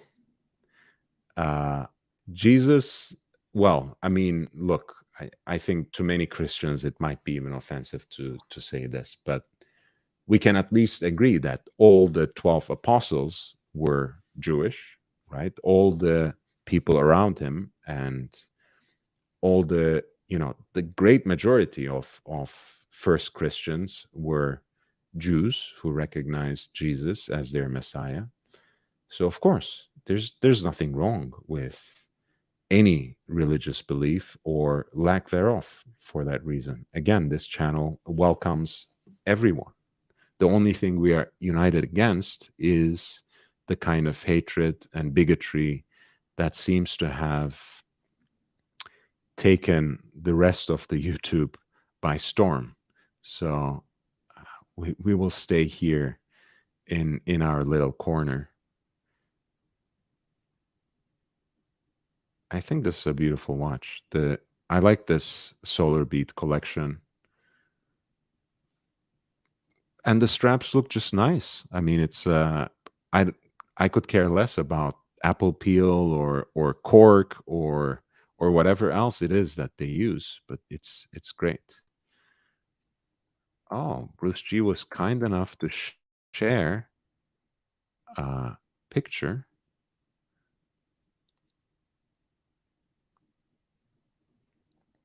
And let's see what it looks like on the wrist of his little lady. It didn't arrive yet. Of course, another way to send me a picture is to follow me on Instagram.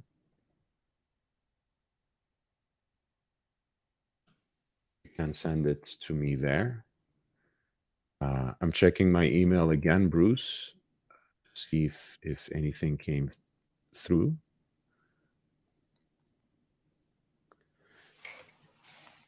But as we are waiting, we have been going for 2 hours, guys.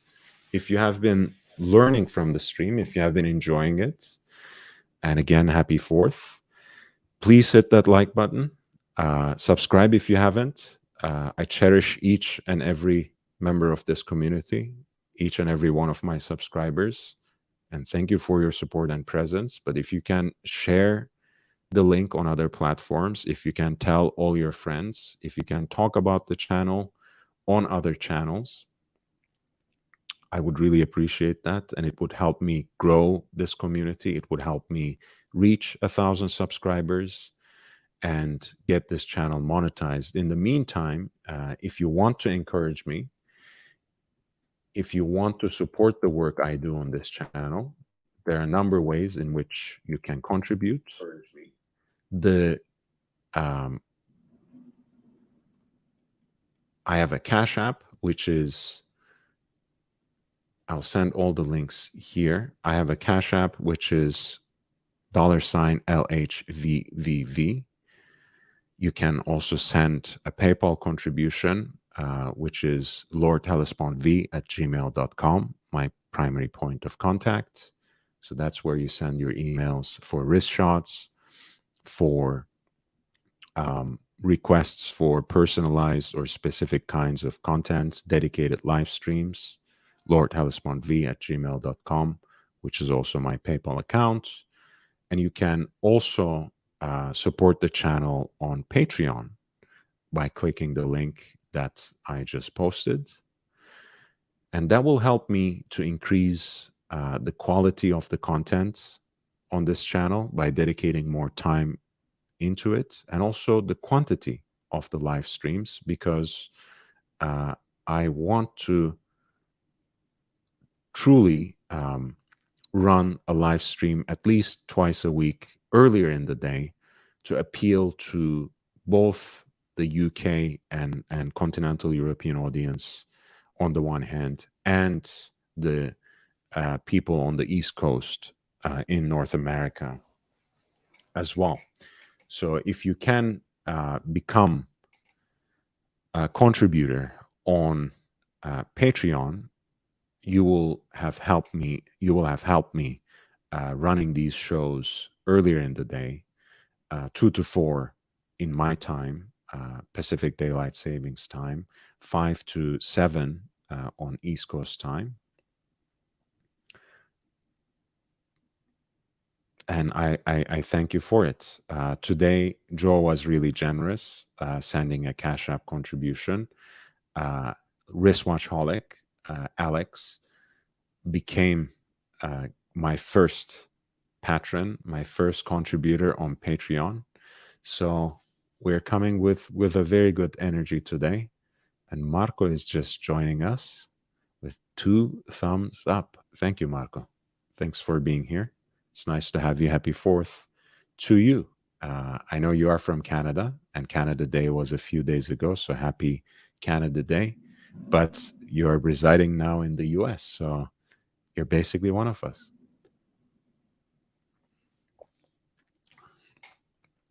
And yes, feel free to jump on, of course. I think the link is pinned above, but you can always click the link here and join.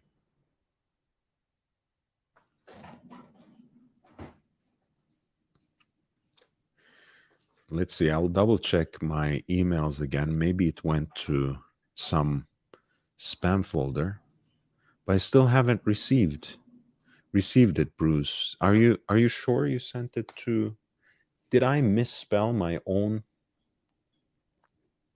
email? No, that was it. This is the email, Bruce.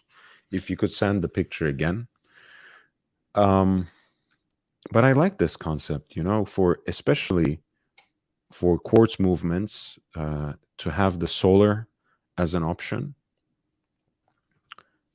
For dress watches, that allows for two things, right? One, to produce at a lower price point something that is very discreet, slim, and elegant. And the solar adds to it the possibility of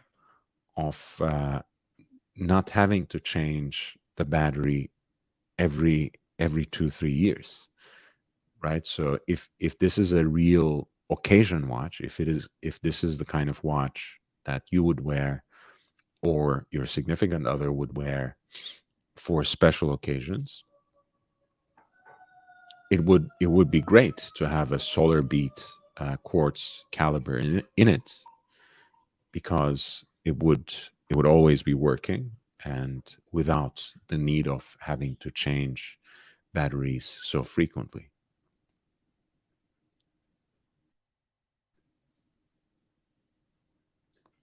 Hey, Swiss is here. Jump on, Swiss. Swiss, come back. We'll talk about Vacheron Constantin. Please, jump on.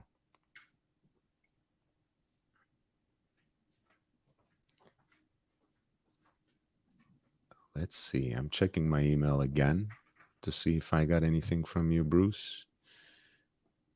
Maybe it's just not coming through. The internet is sometimes capricious. Oh, no, it's here now.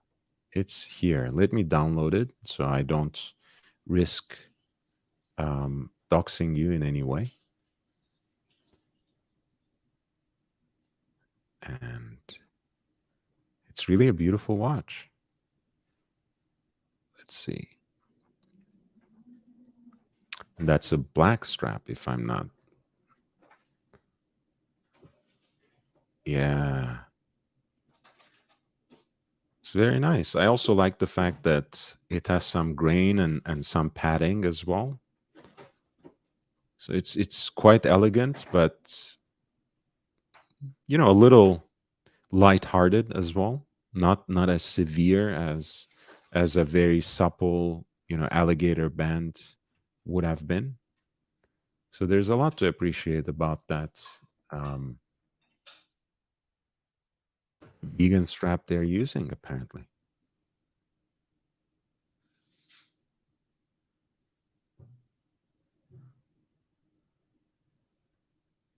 Very, very nice.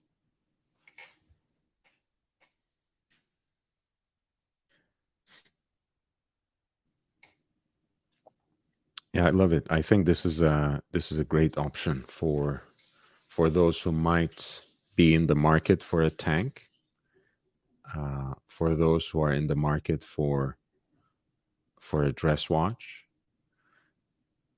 I think it's a great option, this entire series of solar beat tanks that they came out with.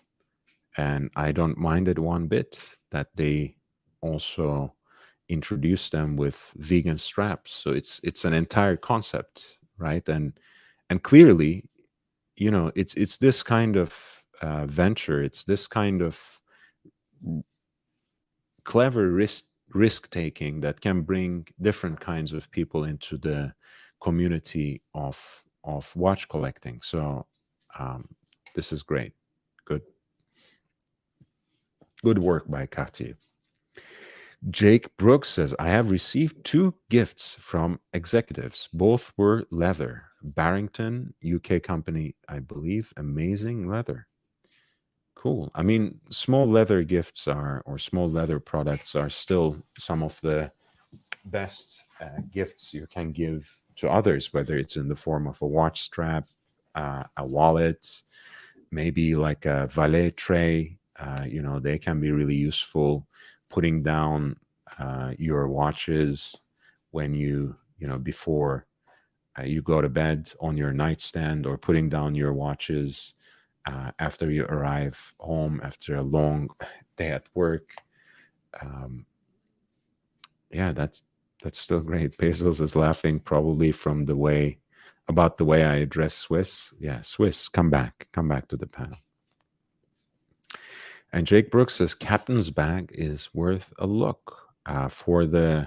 For Barrington, we'll check that out next, just so we balance out JB. Since we looked at a vegan strap now, we have to bring out a genuine, authentic leather product in exchange.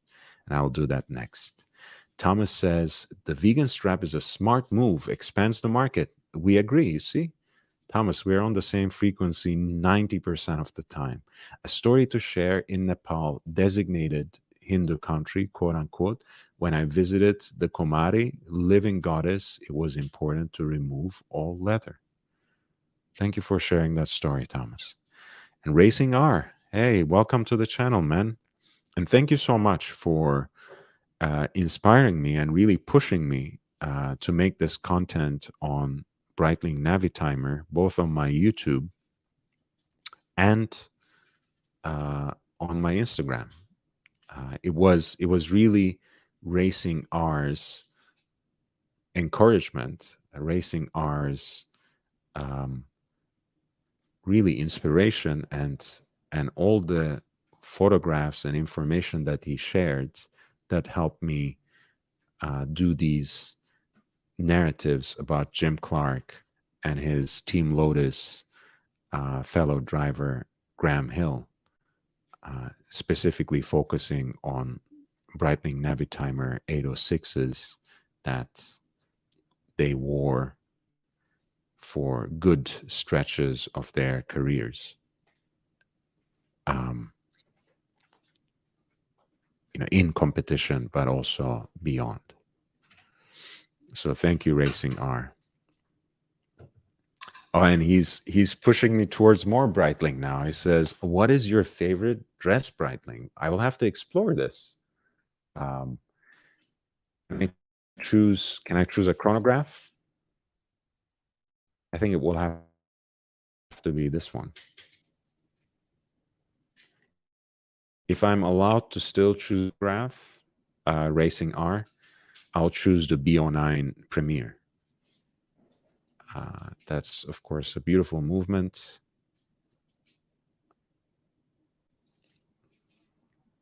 I like the balance between what is largely vintage aesthetics, very classical proportions, very manageable case dimensions, especially something that you would want to wear as a dress watch of sorts. I also like kind of the modern touch that they bring, with the leather strap also, that's a little bit perhaps too sporty for my liking for this particular watch, but also in terms of these rectangular pushers that have a little bit more of a modern aesthetic, if you ask me, compared to the pump pushers that vintage chronographs or vintage inspired chronographs usually have.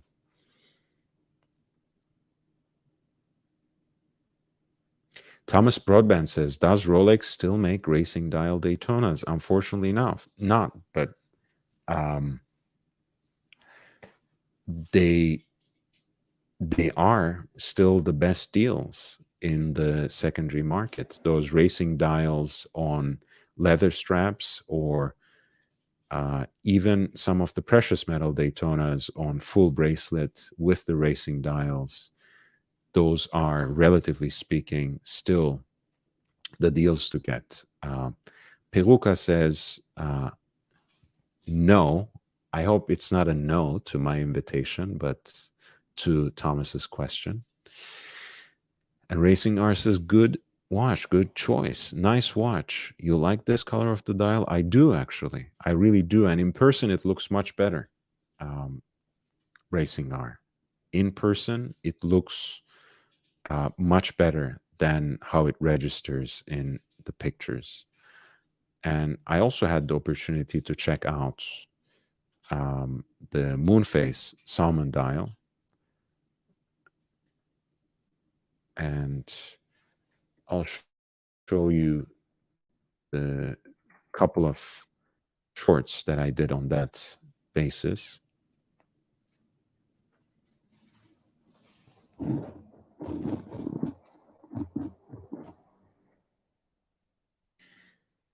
So there you go. Videos.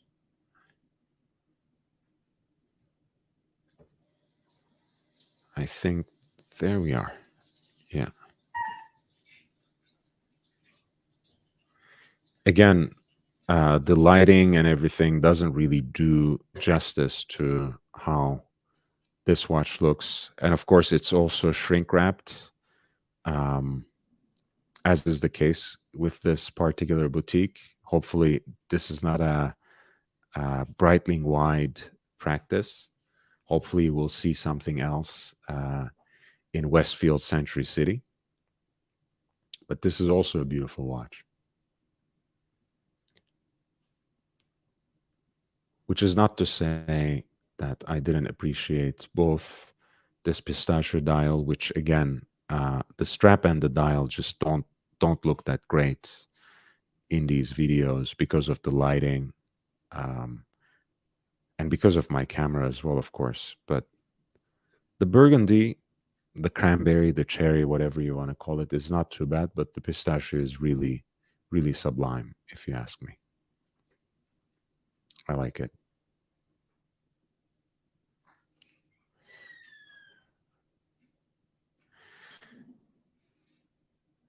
And Piruka says, my AD had a racing dial, meteorite dial, Daytona with red accents, white gold second hand for sale, 70K.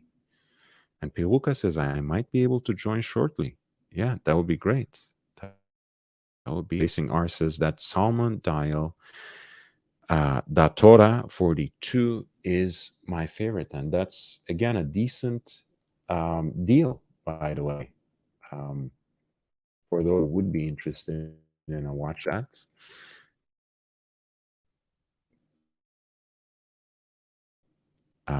Instances, significant discount on it.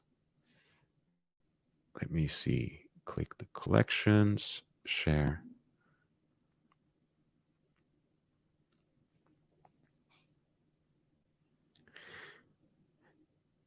But you know, since I can drive Joe mad in the chat, perhaps I should have just said I want to get a 60s Navitimer reference 806 and just wear it on a nice leather strap as my dress watch. That's what I should have said. There we go. This Premier B25 Datora, which is triple date, triple calendar with a moon phase and chronograph in steel, and it lists for $13,500.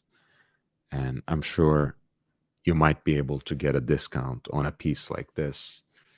I know the pistachio can be gotten with quite a bit of a discount. The B09 40 pistachio that we just looked at.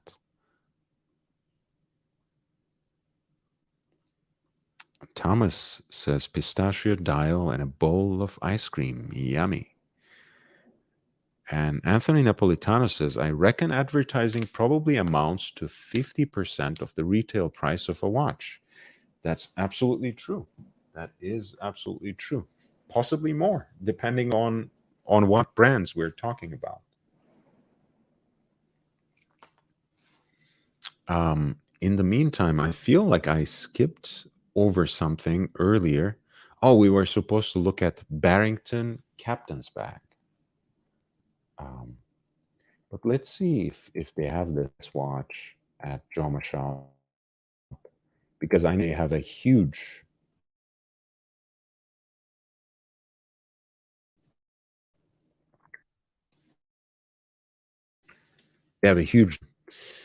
on the B09 with that pistachio green dial. And Maybe they have a deal on the Datora as well. Yes, you see, you can get it at 10.5 basically. There we go.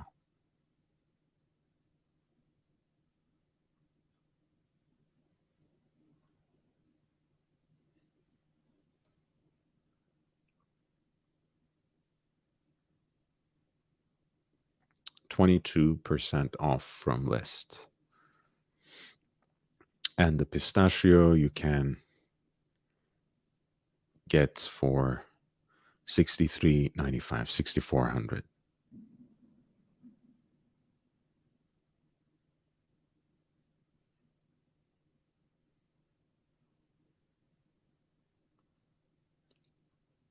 And I'm sure you might even be able to find better deals. So, and Napolitano says, again, welcome back to the channel, Anthony.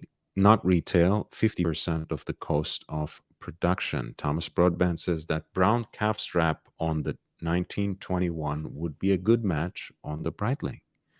That was a great one, right? The burnish one. Hey, how are you, man? Hi, Lord. I'm great. How are you? Good. Nice to see you, man. Likewise. Is there a lot of noise right now? In the US or behind you? Behind me. Not at all. I don't hear anything. Why? Because my neighbors are renovating and they're breaking walls, so there's like boom, boom, boom, you know. Yeah, can't be worse than the fireworks that are cracking behind me, and that Yeah. somehow bleeds in as well. So it's okay. Okay, let me know if it's. I will mute myself if it's a problem. Not at all, man. How you been? It's been a little while. Yeah, I'm okay. I'm looking for a job. It's kind of difficult, but keeping my head up. Good. I always say, and that's how I always felt when I was on the job market, that it's a full-time job to look for a job. So it can be quite exhausting, Indeed, mentally and physically. So I understand it's difficult.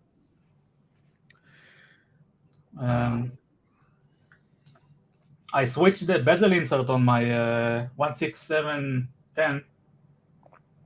To what? To a Coke? Oh, yeah. Nice. Yeah, I did it all by myself, so I'm kind of proud of myself that I did it. Did you use the Diego method? Yeah, exactly. He told me, I asked him, and he said, go to the Lord streams, and hey, nice. So we are matching today. We are twinning. Is that the same reference? Yeah, 16710. The red looks faded. How old is it? This is 97. Ah, wow, nice, man. So all original. With the tritium dial. Yeah.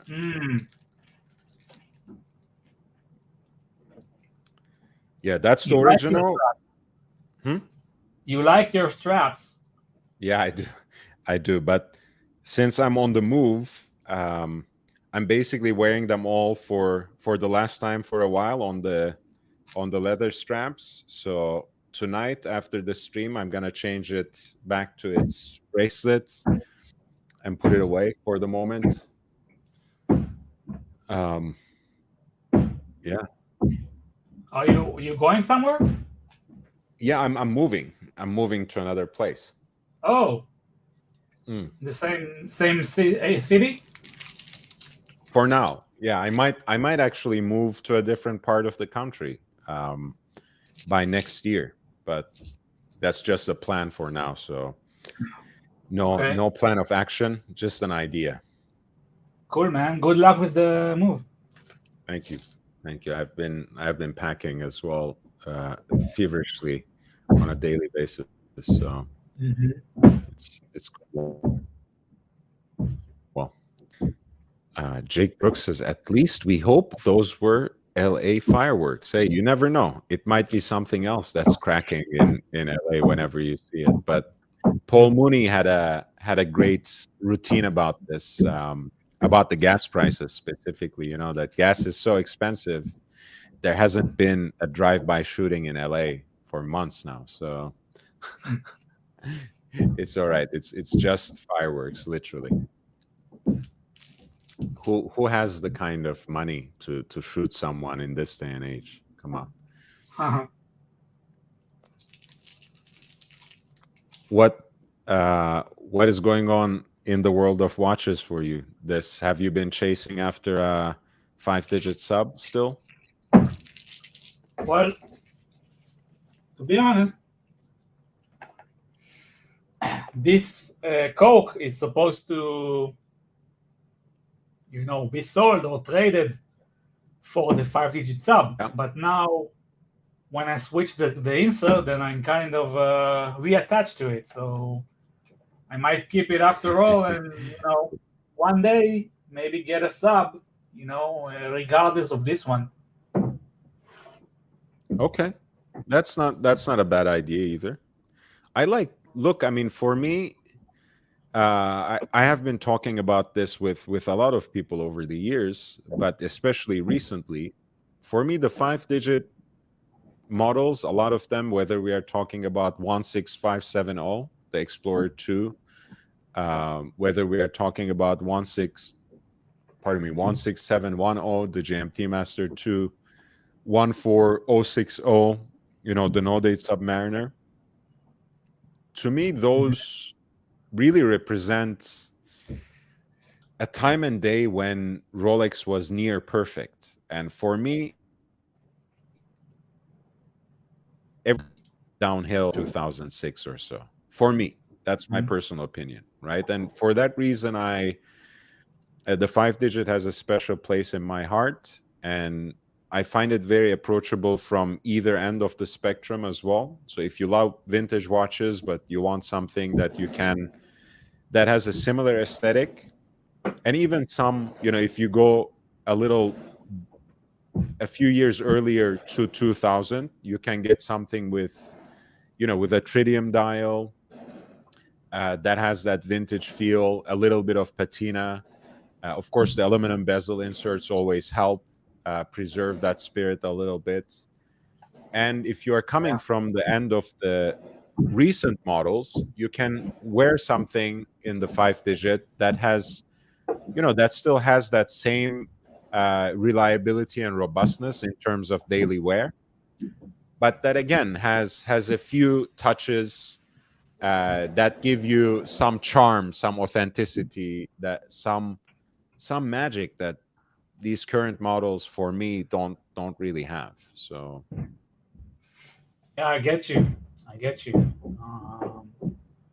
I said before that the new you probably hear that. it's okay. Continue. We can talk still.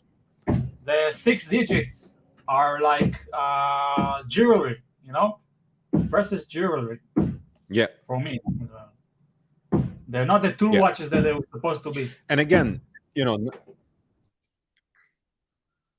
there's nothing essentially wrong with that. I think that can be part of the appeal for some, right? That they are at once heftier and more present on the wrist, and also shinier and more jewelry like. Some people like that. For me, it's a little bit, it's too different for me than the Rolex aesthetic that I'm really used to, that I'm really attached to. Thomas Broadband says the GMT you have is more special in my eyes than a sub. This. Enjoy it. I agree with LHV. Ozzy is trolling. Ozzy is trolling. He says, watch Nicholas's Rebel streaming. Hey, what? I'm not Watch Nicholas's OG. Watch Nicholas is not my OG. He's my friend, and I am his friend. And we collaborate. Maybe it will be more than a one-off, but we do have overlaps, right? We do stream at the same time, and there's no problem with that. And I know we share some of the audience, but we do different things, different enough that people can make a choice. And I trust the intelligence and loyalty of both Watch Nicholas's audience and mine that it is not a problem. But I know, Ozzy, we talked about this. You don't even believe in the concept, so you are just provoking. I know. This is interesting. Thomas says, and I want you to respond to this. I think a ceramic GMT may be more acceptable than a ceramic sub. What do you think? Well, I need to think about it. I mean, what? Thomas, can you explain yourself? Because I'm not sure what's the difference.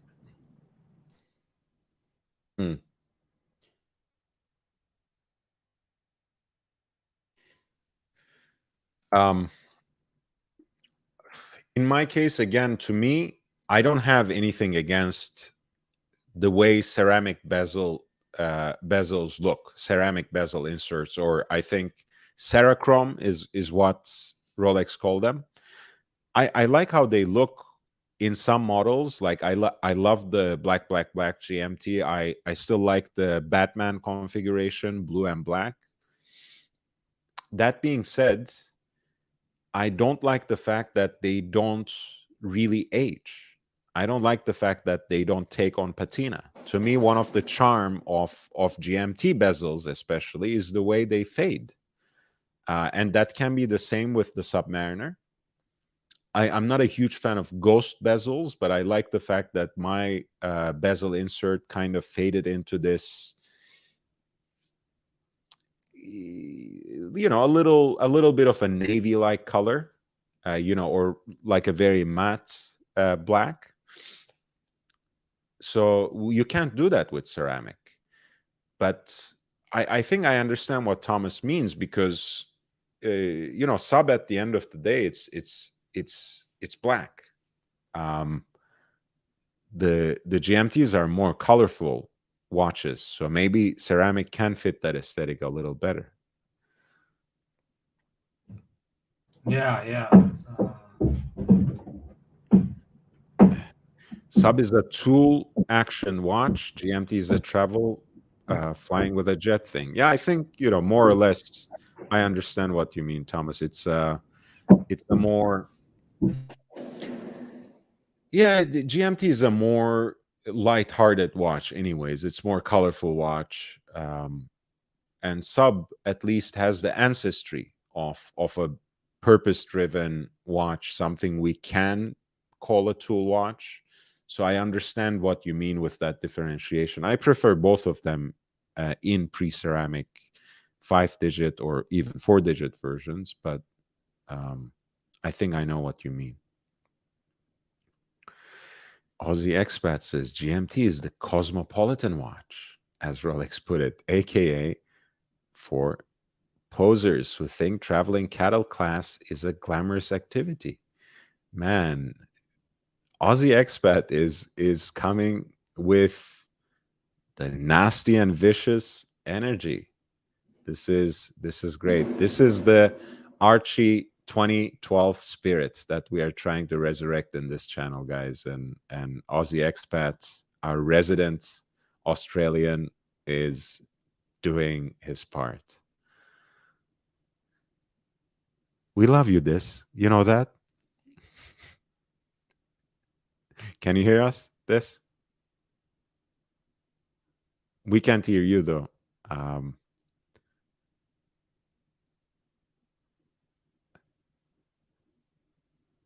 He's going to Outback. Oh, man. No, Ozzy is great. Ozzy has been great for them. You know, he has been great with his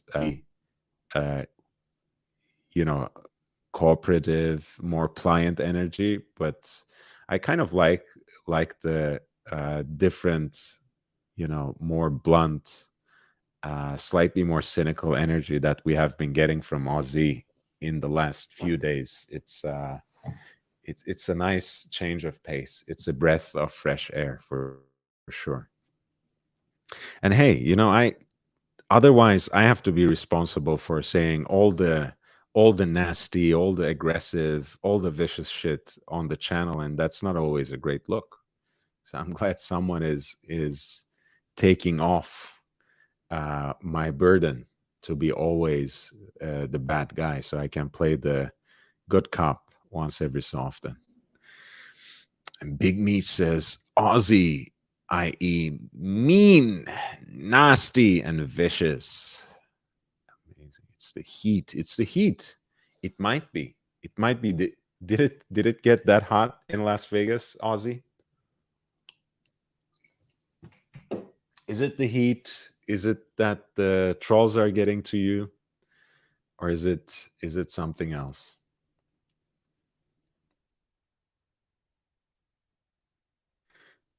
Is it the father duties, double father duties? What is it? And Ozzy says, Archie doesn't own a GMT. This won't work. I can't trigger him to get on. Archie does own a GMT. He owns the Sky Dweller, which has the GMT function. Can you I can hear hear me? you now. Yes, sir. Loud and clear? Yes, even better. Even better Okay, than yeah, because of the headset. I couldn't hear you because of this fucking drilling and shit. You know, I fucking hate it. Yeah, honestly, I complain 24/7 basically about living in an apartment building, so I understand. I share it. Yeah, the Explorer 2 as well, right? That's a GMT watch as well, but they don't count. Ooh, that's also harsh, Aussie. It is really harsh. You're saying that the Pontiffs, Polar Explorer 2, and Sky Dweller don't even count as GMT watches. That's really harsh and vicious. That is very vicious. Maybe we can expect a visit now. Maybe that may have, but I think he's out of town, probably spending Yeah, some time with his family, so I don't want to disturb his peace, quite honestly.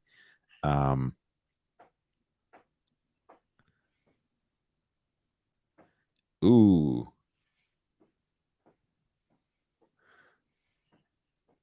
Yeah.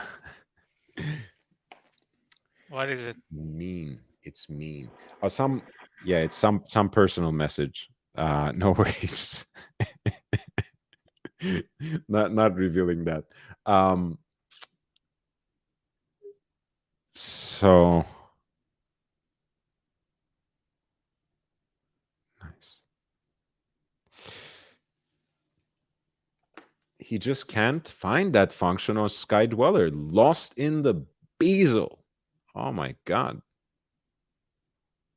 Ooh. To be honest, not to tease Archie if he's watching, but I like the Sky Dweller. I mean, it's a cool watch, but I mean, I wouldn't want one. I think it's too complex, too cluttered in a sense. You know what I mean? Right. But then again, this you're a dive watch guy through and through. That's true. You know. Yeah. So and in a way, I guess the core of my collection is like that too, because I do, I have those 3 Seikos, I have my Submariner, and those are the watches that I enjoy most, to be honest, even though I have educated myself to live with less simple dials over time and more complicated watches over time. But that's still the aesthetic that I enjoy more. Joe is back. Joe is back. Still in the club, Joe? Joe, are you still in the club? Just, we love you, Death. Just, you know this, right? Love you too, man. You're just, you're a valued member of the community, Des. We love you. How much? Thank you. Des, I mean, you're irreplaceable, Des. Des, the community would not be the same without you, Des. Thank you, man. Just listen to me, Des. heart to heart, Well- this you need to put that you need to put that bezel back into your GMT, my guy. That's not acceptable. You cannot have it run around naked. You need to put that bezel I back did. in. I did, man. Look. Holy shit! He put it back in. Fuck me dead. Fuck me dead. Yeah. See, no problem. Everything is working as it should. Yep. And mean, Peruca says, did Meech transform into Bufaris? Absolute bore. Just listening in, appreciating. Thank you for being here, Absolute Bore. I hope you're a subscriber. Subscribe if you haven't. And please hit the like button as well. And that goes for everyone else too. Shamba Basher says, H-Red also has an Explorer 2, which has a GMT function. Hey, man, I've lost a lot of money on these Swiss Scheiders. I have a permit for some Venom. And Sky Dweller is cluttered. Aussie Expat says, ugly and fat. well, the best way you can fix a Sky Dweller is to do a full bust down on it. All right, Lloyd, you've seen the results. Ozzy, you've seen the results. Do a full bust down on the Sky Dweller. It fixes it 100% completely. Just do a full bust down. It doesn't Jay-Z have a Sky Dweller as well? I don't know. You probably know this more than I would, honestly. I don't follow think so. male celebrities.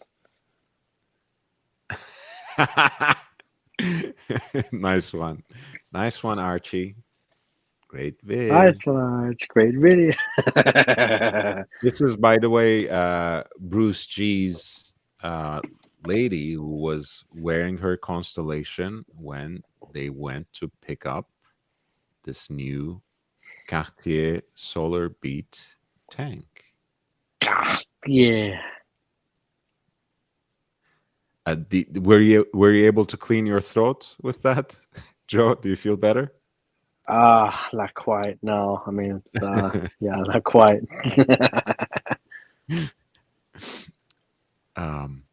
Eddie is there. Welcome back, Dis. Good to see you on here. Yeah, Dis has been here on his own time, on his own terms. I love that. I love that. As Joe said, we love this. We love him as part of the community, but he doesn't have to be here all the time, and he's looking for a job. So it's that's his priority now. Can I be once frank I and get a honest? job- Yeah, sure. Can I be frank and honest? You look healthy, my guy. You look healthy. You look happy. You look good, mate. You look good. I mean, no BS. You look very much like you, Dis. I mean, just keep doing what you're doing, Dis. Keep doing what you're doing.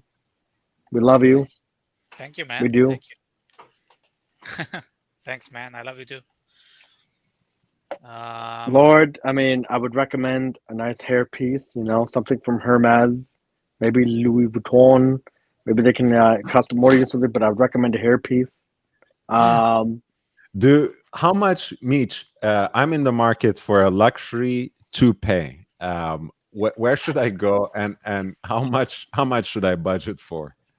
Not really my piece, not really my area of expertise, but I know Lolex is he takes great interest in luxury toupee pieces. Look,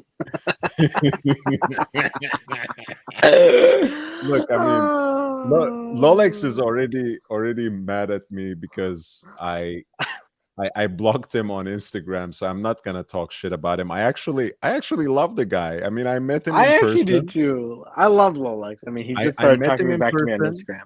I met him in person. He was nothing but nice to me. I was nothing but nice to him. And next time we see each other, it's going to be the same. He ganged up on me on some other stream, and I don't like that. I didn't like that. So I just blocked him from my eyesight. It is what it is. It is. Lolex, I mean, everyone's. Yeah. Lolex, come back. I'll even unblock you from Instagram. I mean, hey, you could be like Ozzy Expat, start collecting shooter hats, start covering up that mess. Actually, I mean, that's one way. And yeah, I can do that. I think I can be the baseball cap guy. Ozzy had like three or four different Tudor hats. You know what? That's actually pretty impressive. Because it's hard enough to get one out of them, much less four. What is this? Piruka says maybe you can have a Patek Philippe Momut if you buy a gem set 20.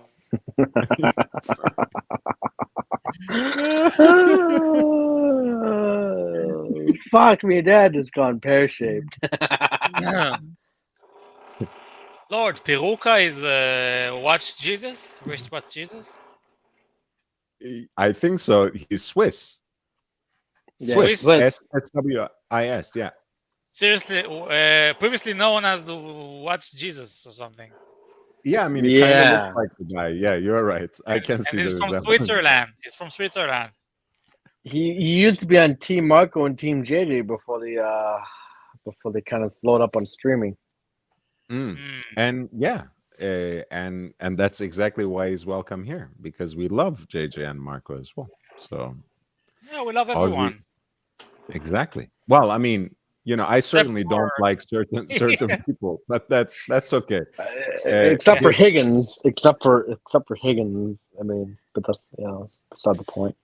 Yeah, I don't have love for Higgins in particular. I don't have love for Jonathan Quayle Higgins. Love for Timothy Wright. I don't have. Tim Wright, I don't have a lot of. TimWright.com. Yeah, stay in the background. No, don't advertise for that channel. That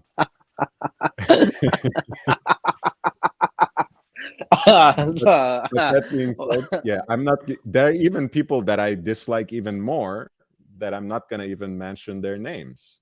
Aussie Expat says 2 Tudor hats, but I also have a nice Longines hat too. Hey, if I end up getting that bronze Black Bay 58 at some point, maybe I'll get a Tudor hat out of that deal too. I should, because they certainly are not opening a champagne for you in the Tudor boutique. That's what we discovered painfully with wristwatch. Does Tudor even have champagne? Can Tudor even afford champagne? It's mostly bottled water for them, right? Dude, genuinely, we pushed, right? We were really ingenious about it, Alex especially, because he thinks quickly on his feet, right? So he asked well, what can you offer us, right? When they said, would you like a drink? So she literally said, water, still and sparkling, diet Pepsi and Pepsi. I think that's what she said. Dude, I would have been a dick. I would have been a dick, like, oh, you know what? That's to be expected of a poor man's Rolex brand. Just put him on the spot. It's just like, I mean, look, I understand the whole brand image thing, but crack open a beer, man. Have some cans of beer in the back. Yeah, that would make sense. When Tudor is like the working man's watch, right? So I would expect a Budweiser, a Bud Light, a Busch, maybe, not water. Something like that. Fuck me, It would make sense. It would make sense because, again, I understand actually fully that this is not Cartier, this is not Rolex, this is not luxury. So it doesn't have to be, some extravagant sparkling wine. I understand that, but they could have given us some beer, I guess. Are you coming? I'll let Lord finish. Excuse me. Oh no, Ozzy says, I thought Swiss was Swedish. Why would you think Swiss was Swedish? I don't understand that.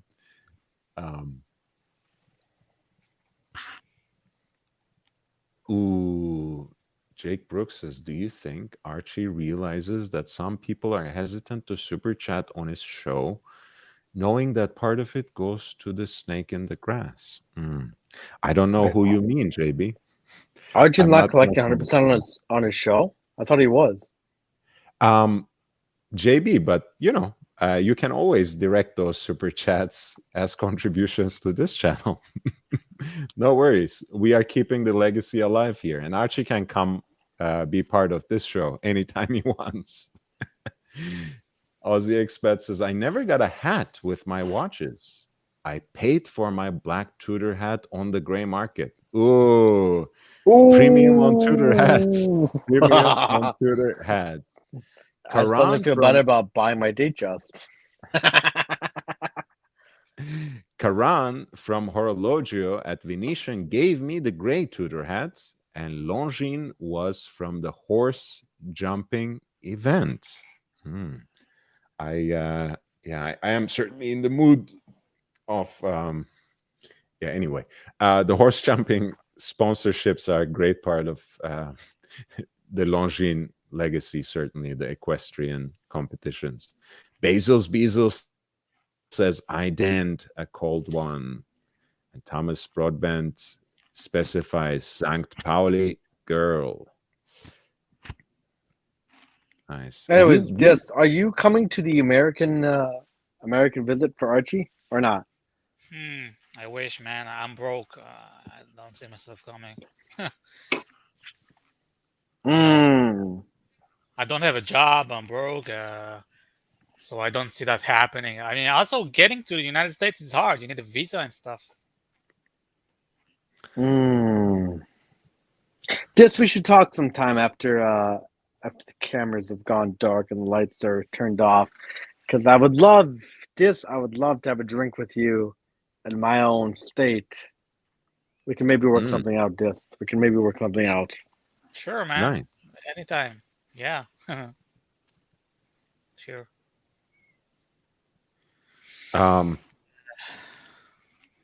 Yeah, I mean, look, or we can since Archie is doing a world tour now, we can have Archie in the Holy Land. Archie in the Holy Land. That can be the next stop after the US. Yeah. The Pontiff bless the holy city.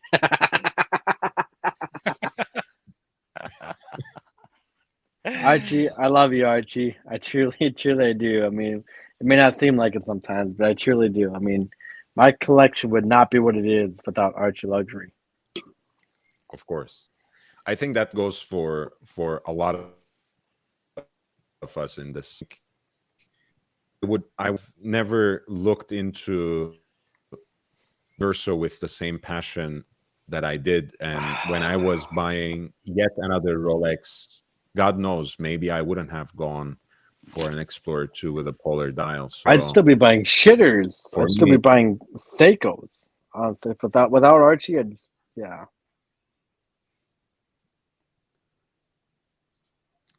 Speaking of, but I love this idea that. Sorry, go ahead.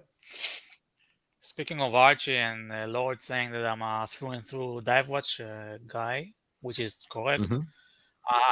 Mitch won't like it, but I'm selling my Speedmaster. The previous gen or the current gen? The one from the 90s, the reference 35. Yeah, dump it. It's garbage. Buy the new gen. It's garbage. You have the new one? I actually like it. Yeah, the new gen is 100% better. Have you shown this watch to us on this show? This no, I have not. I can show you pictures if you want. Sure, why not? You can also, I mean, if you want me to put them up, we can do that as well. Yes, you can always trade that Speedmaster for an Orson and tag Hoyer. Be nice, Joe. Be nice. Hey, it's what the Facebook market deems it at. I'm just passing along the word. Don't shoot the messenger. I'm testing in a private chat. You can pull it up. Pull it out, Lord. I mean, pull it up, Lord. Excuse me. Pull it up. It's from 1996. Ooh, almost a birth year watch for me, honestly. It's a nice specimen. It looks cool. Yeah. Yeah, I mean, looks like it's in good condition. Yeah. But also nicely patinated too. Like it has some character, man. Yeah, man. Some of the patina started to fall off, which at first irritated me. Then I said, okay, it's part of the charm, I guess. Like these little specks, you mean? Yeah, exactly. Yeah, I mean, it is what it is. When tritium disintegrates, it flakes off. Of course, it happens. Yeah, yeah. So yeah, it's a nice specimen. But I'm selling it because I'm a dive watch guy and I need the money and I don't wear it that much. So, keep it Then you just to have can't get it. this watch. You can't get this watch wet, right? Just stay with me. What? You cannot. Yeah. Exactly. It's a You gremlin. can't even wash your hands. I mean, you gotta Exactly. like. This you that's- can't even sweat in it. You can't even sweat in it. Otherwise, you're fucked, right? Yeah, because then we want to wash it and you have to start, using wet pipes. Exactly. And, what the fuck? It's garbage. But you have one. Well, why do you have one? Oh, I know. I because I want the punches to view me as a genuine watch enthusiast and a collector. Is that what people do with the Speedmaster? Is that what you're insinuating? Exactly.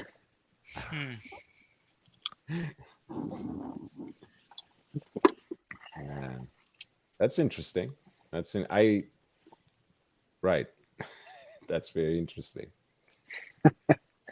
Actually, if based off of what Ozzy is saying is true, in theory, I'm not trying to put words in Ozzy's mouth, but based off of what he says, the new Speedmaster is actually more water resistant than all the previous gens due to its new chronometer specifications.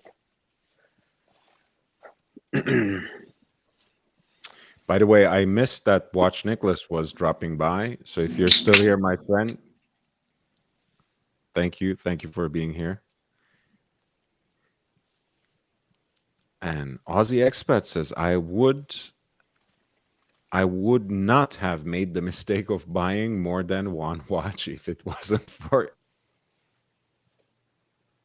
AC3. Meech. Aussie says also 3861 is not literal garbage. And Thomas says the Pontiff in Jerusalem and Bethlehem. What a hoot. Well, this you are in Jerusalem? No, I'm in. No, you're in Tel Aviv. No. Yeah. It's a 15-minute drive from Jerusalem, more or less. Okay. Yeah. That Omega is nice, Thomas says. Thomas appreciates your Speedmaster, man. Yeah. Thank you. My previous Speedmaster. Oh, it's already gone? You made a deal already? Yeah. Well, a very, very, very good friend of mine is taking it and he's gonna pay me soon. So I know it's not an ideal deal, but I trust this guy. Be careful, Des. Yeah, I Yes. know. It's Okay. It's the We same love thing you, that Des, but we don't want to see another repeat of last year where they only paid for not even half of it and they ran away with your watch. Des. No, I'm selling No, it. I'm not trying to be a dick, but yeah, that was not a good deal on your end. No, of course. I do not learn from my mistakes, I guess. Yeah. I mean, by the way, this, just so you know, Joe never tries to be a dick. He just comes across as one. It's not meant to be. So I'm a genuine dick. it's nothing personal. I'm a dick, but I'm your dick, Des. Shit. All right. Things are getting weird, guys. Let's have a quick change of gears. Who really knows, Aussie Expat says, about the water resistance of Speedies? And it's almost Speedy Tuesday, guys. But the METAS certification does cover the testing of water resistance, like 30 minutes at rated depth in actual water, then heated to 80 degrees Celsius and a drop of ice water dropped on the crystal, then checked for condensation. Joe is already bored. What do you say, Joe? What's your problem with the Speedmaster? No, I'm just saying it's not Speedy Tuesday yet. It's Tutor Tuesday. It's Speedy Thursday, not Speedy Tuesday. Get even it right. Really? I Exactly. thought the Tutor Tuesday. Fratello people. Okay, so you have already given up Tuesday to Tutor. Yeah, it's Tutor Tuesday. Like, there's no such thing as Speedy Tuesday. It doesn't even make sense. I mean, it makes absolutely no sense. I mean, it makes also no sense Exactly for my someone point. someone to scream into the microphone, "Man on the fucking moon." It doesn't make sense, but somehow it works. So it's Technically, the speedy should be on Monday, you know? Man on the fucking moon, you know? I'm like, Monday's up for man on the fucking moon, you know? I think every day there was a time where every day or every other day was for the Speedmaster and Explorer 2. You know, that was the golden era. Golden era. Speedmaster, Explorer 2. What else? He had a Type 20, he had a Reversa Grand 8, and then he had the 14790, right? The mid-size mid-size Royal Oak. And of course, any other watch suggestion was garbage, whether it be Patek, Philippe, Vacheron, IWC, brother. It's garbage. It's garbage if it wasn't an Explorer 2 in Polar. That's amazing. Lord, I just got a message from Tell me more. your nemesis. Oh, which one? I have many. Well, the guy from the bird from Japan. So a bird from Japan sends a message. Yeah. Yeah, by all means, man. Wait, is he on Instagram, Diz? No, he's on WhatsApp. We are friends on WhatsApp. Full disclosure, I'm friends with him. You know, Of we course. are Israelis. Yeah. We are. Of course. As you So should he wants me to ask you, why do you hate him so much? Because he didn't do anything. He gave you control of his channel. You know, that's what you wrote. This I understand. I'm gonna leave. I'm gonna leave. You know what? Because of two reasons. One, the hooker's gonna be here in 10 minutes. Okay. Two, I don't want to be involved in this. So, Dis. No. Yeah. There's I love you, nothing Dis. to be. Yeah, there's Don't nothing to be. reply, you know? Yeah. Dis, Yeah. if you want to come to America, let's talk about it. All right, we'll talk about it. I'll take care of you, Dis. I'll take care of you. Thanks, man. Thanks. All right. Have fun.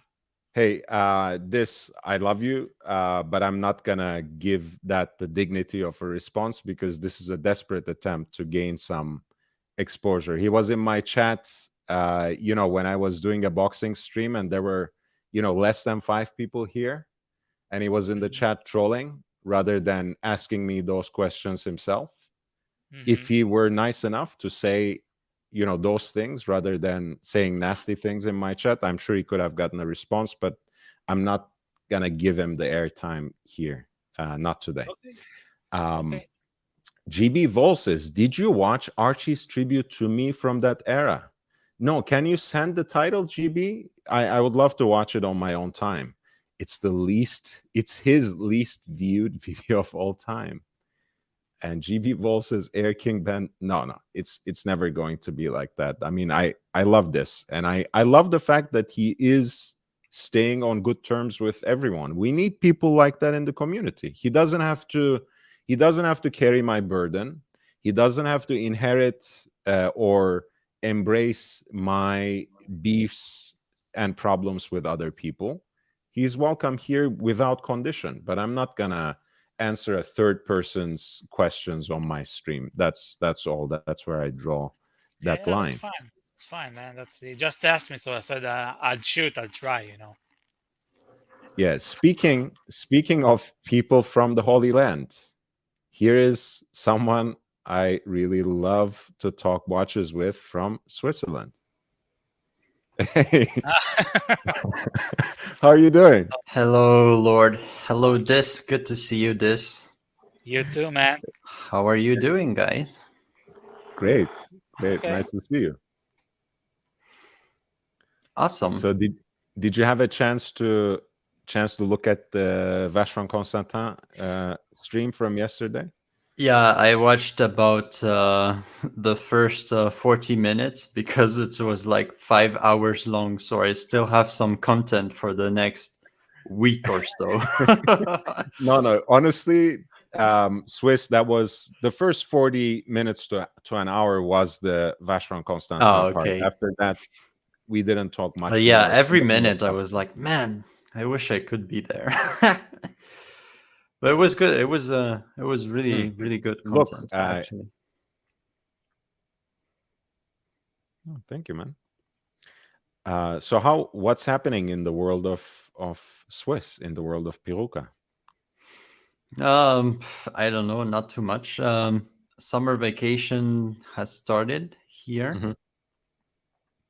Mhm. So I have a bit more time for myself. I'm still working, but I guess it's less hectic than usual.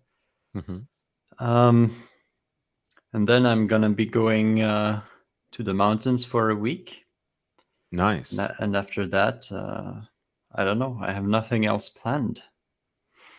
And how long do you have the vacation? Basically, 3 weeks, 4 more. So summer vacations are until end of July, start of August, and after that it's gonna be really, really painful because it's basically the start of. I work in education, so when school starts, everything goes to shit. Problems everywhere, miscommunications, mismanagements. So yeah, it's usually the hard part. So I Probably will. you. Mhm. Probably you work a lot at home as well. Probably you bring a Oh lot yeah, of work at home. I essentially work at home. Yeah. Okay. Ozzy says, "What time is it in Sweden?" He's in that mood today. So in Sweden, I guess we have the same time zone. It's 7:40. I think it should be. Yeah, 7:40 in the Yeah. morning. Oh, good early morning, and thanks for joining us. You have a Vacheron Constantin patrimony, right? Address watch. Yes, sir. Yes. The Do you have it at traditionnel. hand? Sorry. Do you have it at hand? Can you show it?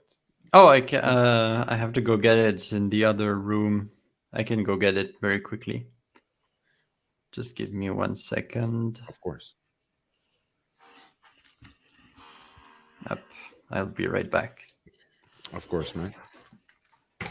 Yeah, GB Vol, send the title, please, for that video. Big Meat says hooker time. Yeah, man, sex work is work. All respect to people who are working on this national holiday. It's it's hard. It's hard. He's serious about it, right? He's serious about the. Of course.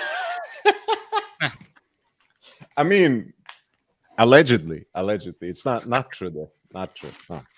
I mean, no judgment-free zone, man. Yeah. Oh no judgment at all, man.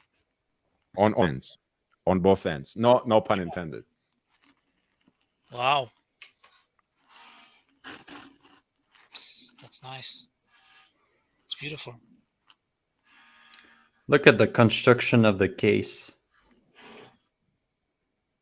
Very interesting. Beautiful lugs. And a lovely movement, of course. I'm guessing What's Geneva the Seal. reference?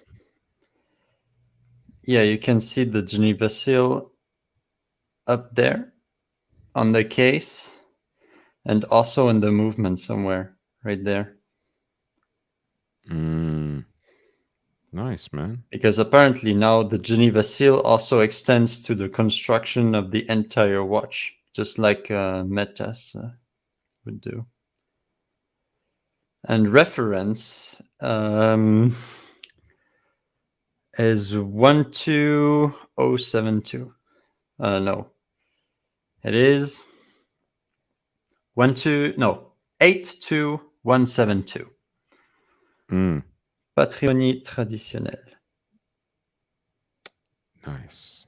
And you can see it is now 7:44 in Switzerland. How long is the power reserve?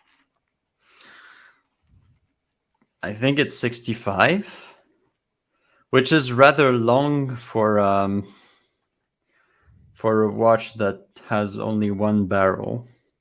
Because usually, if you want to have a long power reserve, you have to focus. You have to have either twin barrels or two barrels stacked one on top of the other.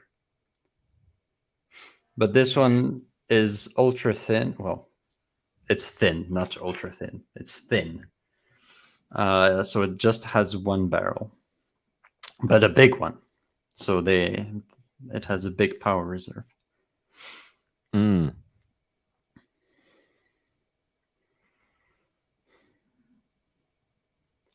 Aussie Expat is asking, why does your webcam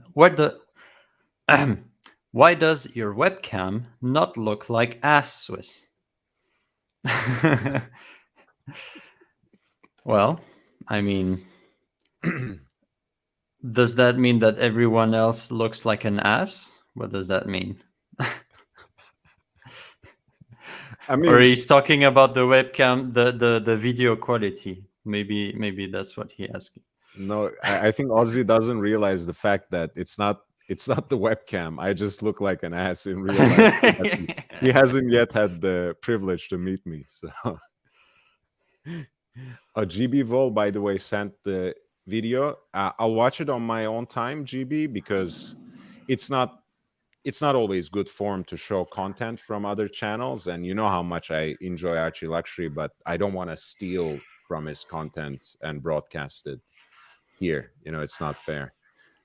Even if I'm not monetized yet, people do contribute in other ways, so I don't want to monetize someone else's content. And Big Meat says, sorry, go ahead. Go ahead. Swiss, how is the quality of the strap on that Vacheron? It's fucking beautiful. It's the best strap, leather strap. Mm-hmm. Best leather strap I ever had to experience.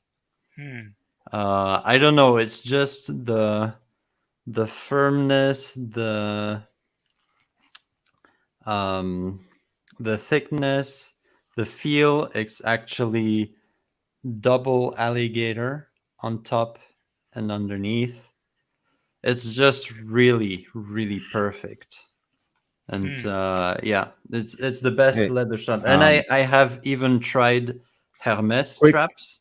Yeah, sorry, one quick stop, because Marcelo was in the back and he wrote a message. Marcelo, I'm sure we can work this out behind the scenes, possibly. So if you have time, I would love to talk to you. But I'm not going to interrupt the show with this, but that's interesting information. I appreciate that you're sharing that to me. I am grateful, in fact. So we can get to the bottom of that, and you know, we can even work this out. Why not? And again, I think it's some sort of misperception. I don't hate you for the way that we broke up from the channel. I hate you for the fact that you couldn't stop talking behind my back. So if you could possibly stop that, I'm sure we can work it out. Let me just leave it there. Swiss, go ahead. Yeah, I have also even tried Hermes straps, and I will admit that the leather work of Hermes straps is, you know, the best in the game. Everything considered, this is the better strap, in my opinion. What brand is that? Is it?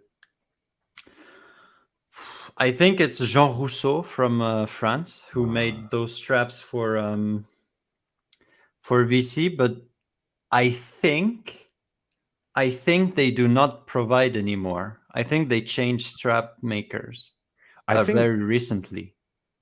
VC has two strap makers in my recent visit, because for some lines of the Historique,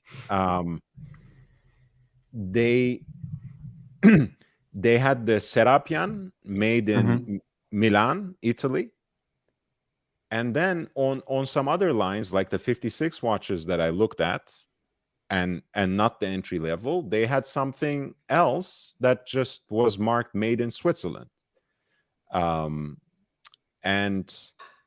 Jean Rousseau is great. Camille Fournet is another, France-based, Paris-based brand. Actually, That's really I'm good. not sure what strap is. Let me try and find it. Because Camille Fournet used to, I think they still do make for Jaeger-LeCoultre, and they do some of those double-sided, like, large scale on the outside, small scale in the inside, and those are great. My Reverso has a strap like that, and I think that's my favorite strap. As much as I'm a Hermes fanboy, I agree with you. I was just jokingly writing there, I will not allow Hermes slander on this channel, but yeah, absolutely. That's there are other good strap companies for sure.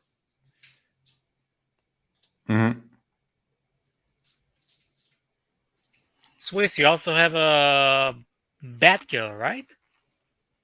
Batman, actually. Oh, on oyster bracelet. Yeah.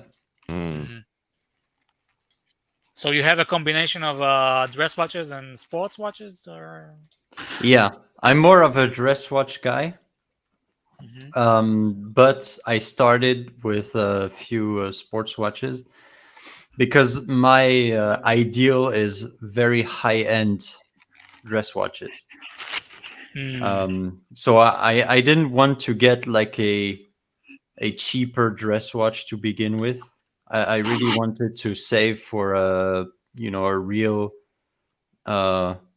heavy hitting piece. So I started with the Tudor, the Black Bay 58. The moment it came out, it was a big buzz, big thing. And it was about at that moment, like in early 2018, that I came into watches. So I bought this as my first watch. Like 6 months later, maybe a year later, 6 months later, I think, I bought my first Rolex, which is the Oyster Perpetual 34. Then I had those two, and I was like, okay, now I have to get a high-end dress piece. And yeah, a year later, I got the Jaeger-LeCoultre, Platinum Jaeger-LeCoultre. Ooh. Wait, which piece is that? I'm not sure if I've seen that or heard about triple calendar. Yeah, I'm sure you saw it before. Really? It's that little guy. Nice. Focus. Wait, there we go. Wow. That's the platinum version? Yes. Limited edition in platinum. It focuses on the camera. It really shines. The dial fixtures, are they also platinum or they're white gold? No, white gold. Okay. Because platinum is very difficult to work with. So even the crown is white gold, actually. And you can see in person the difference in color. The crown versus the case. And it opens up back there.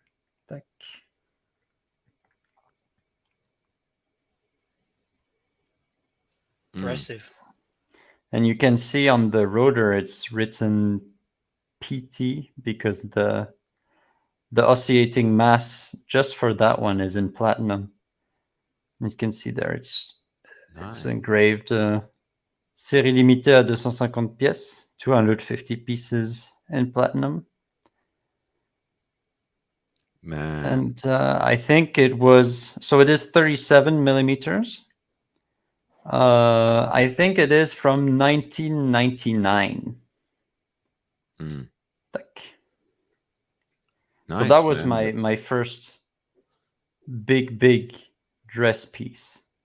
Love the officer's case back. That's a beautiful watch, Swiss. Thank you for sharing. I've actually not seen this because, believe it or not, I don't really watch other streams all that obsessively, except for Watch Nicholas, perhaps. So Yeah.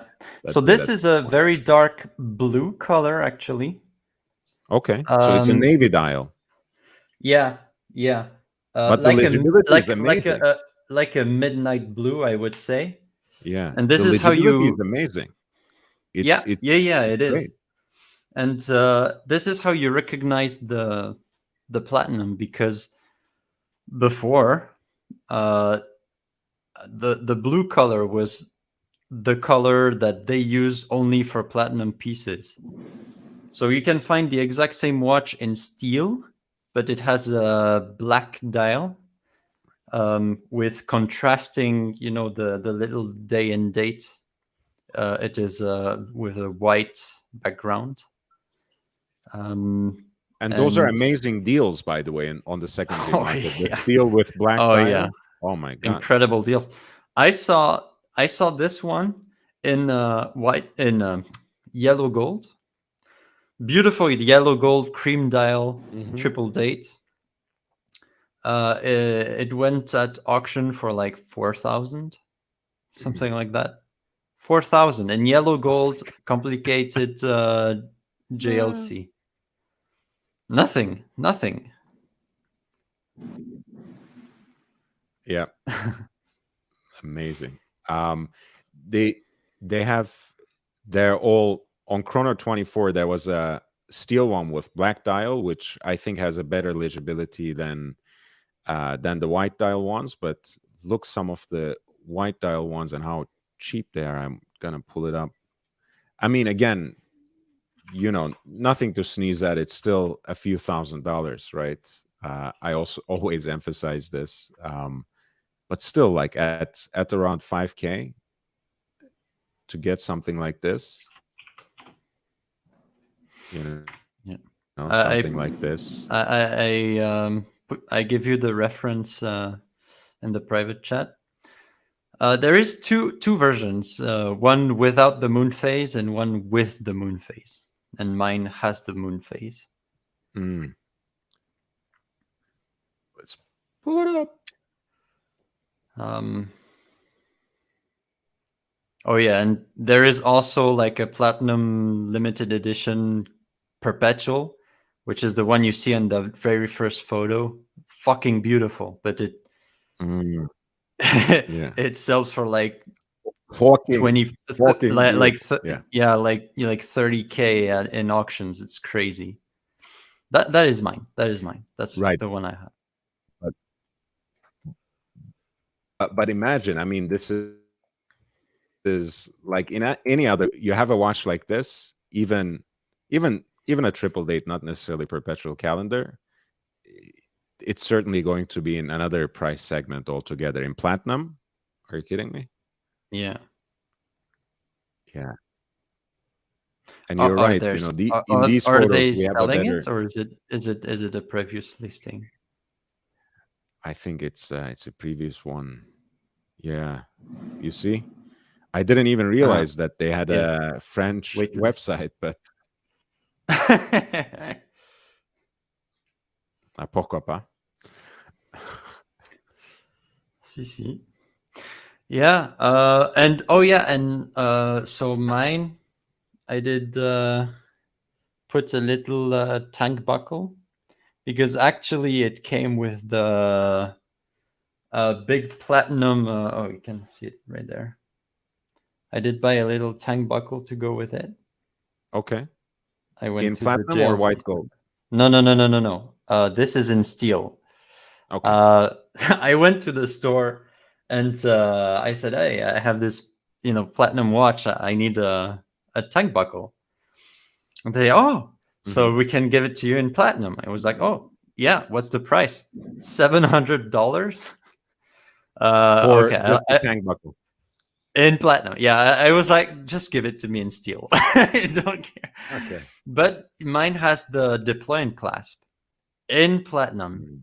And this is fucking expensive. You know why? Yeah. Because they don't do it anymore. And actually, the people who buy those crazy gyro tourbillons in platinum The deploying clasp that comes with it is in white gold because they don't I make know. the platinum clasps anymore. So Okay, what they well- do, they get those old ones to have the matching materials. Yeah, speaking of first world problems, Swiss, this is one of my pet peeves, that a lot of the luxury brands nowadays, they make these platinum watches and then they send them out with white gold tang buckles, white gold deployants, and Yep. we are talking about retail prices of $40,000 and up usually. And it kind of seems strange and in a way unfair, if you're making people pay 40, 50, Yeah, $60,000 they are. more. If you look at watch brands, every brands, even Patek Philippe and those high end brands, they are cutting more and more corners. And as you said, this is Right. one of the most obvious ones. They don't offer. Instead of platinum deploying clasp, you get a white gold one, and it is an obvious, cutting corners. Yeah, I mean, I was just for kicks because they had sold out of the steel version, the classic Avi 756 or sorry 756 that they reissued with Breitling 765. Yeah. Sorry, I don't know what. So I was looking at those, and they have a platinum version, and I think it's listed at, what is it, 39,900. This is what it is. Let's pull it up. And yeah, that's a watch that comes with a white gold buckle. So platinum, again, it has a kind of midnight blue dial, much like your watch. It is that distinguishes a it. nice It comes with a looking tang watch. buckle that's Looks white huge. gold. What's the size Right? of that watch? I know that you would like it.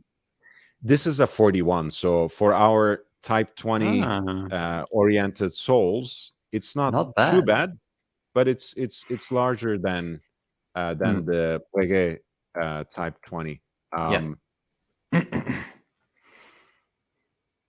Look, this is I on the steel version of the watch at some point, and I made a short here on the channel. Oh no, that's not it.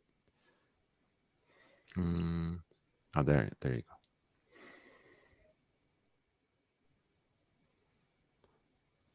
So it's not too bad, but you can see how it sits on a skinny wrist. Yeah, it's huge. It's huge. And that's just a 41. So yeah, nice piece. And this was, where is it? This is that Italian made strap they use for the American. Yeah. Oh, that is such a beautiful watch. I love it. Too expensive. It's very elegant. Yeah, really expensive. Yeah, very, very elegant, very delicate. Even in 40, it's a pretty small piece. I mean, it sits very large on the wrist. I'm not going to deny that on my wrist, anyways. But it's a very nice dress watch, I have to admit.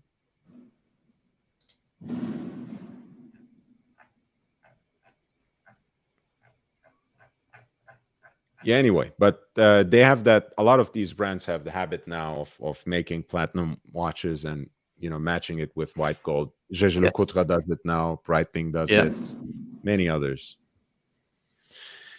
Thomas asks, how is the secondary market on dress watches in Switzerland? Same as everywhere else in the world. I mean, dress watches right now are not very popular, except for a few exceptions. Dress watches, I got this watch brand new with box paper, everything unworn for half price, just because I bought it secondhand. Half price. I got it for 13. If I go to the store, it's 23 now. 23. I got it for 13. Brand new. Yeah.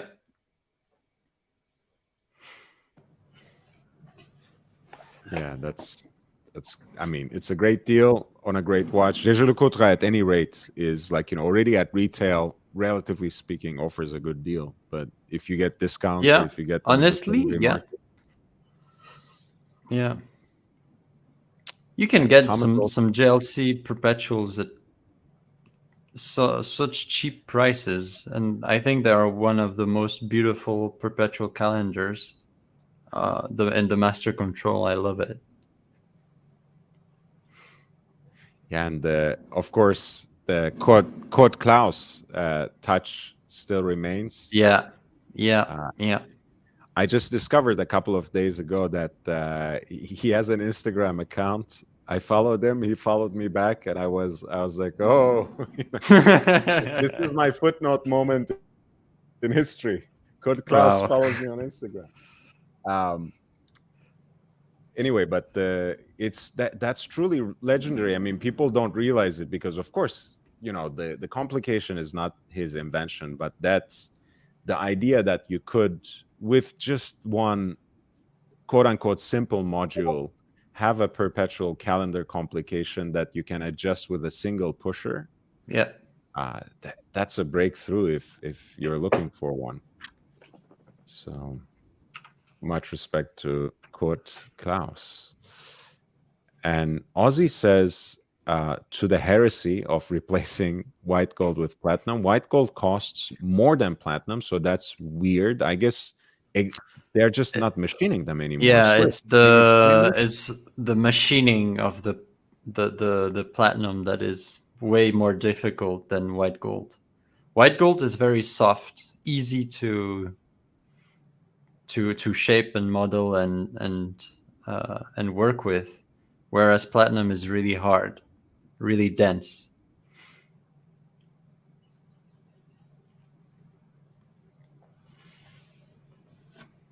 Lazy, yeah. Watch brands are lazy and greedy. And nasty and vicious and vinyl, of course. That's the word. And yeah, Thomas, thanks you for the explanation, man. That's the point. And yeah, they just stopped making them at this point, right? So if you want a JLC clasp in platinum, I guess there's a limited number of them out there right now. They're collectibles. Yeah, you have to buy it secondhand, and it's getting very expensive.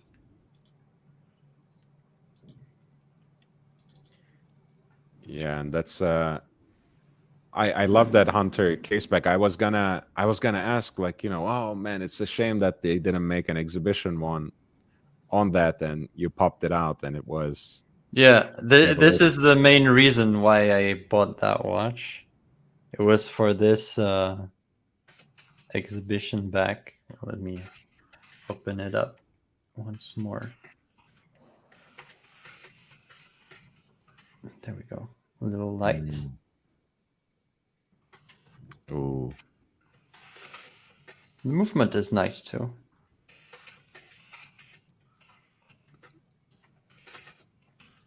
Yeah, and the platinum weight is a nice touch, of course. Yeah.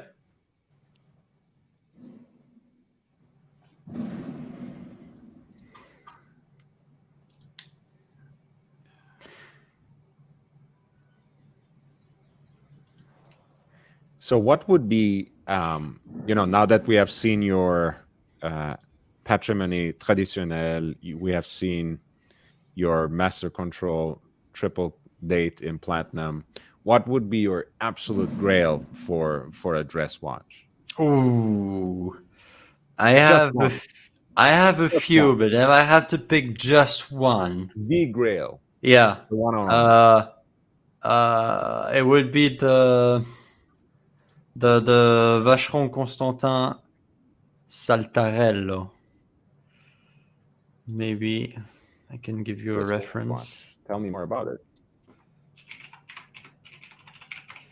So it is very Art Deco, I would say, and it has a jumping hour with a retrograde minute.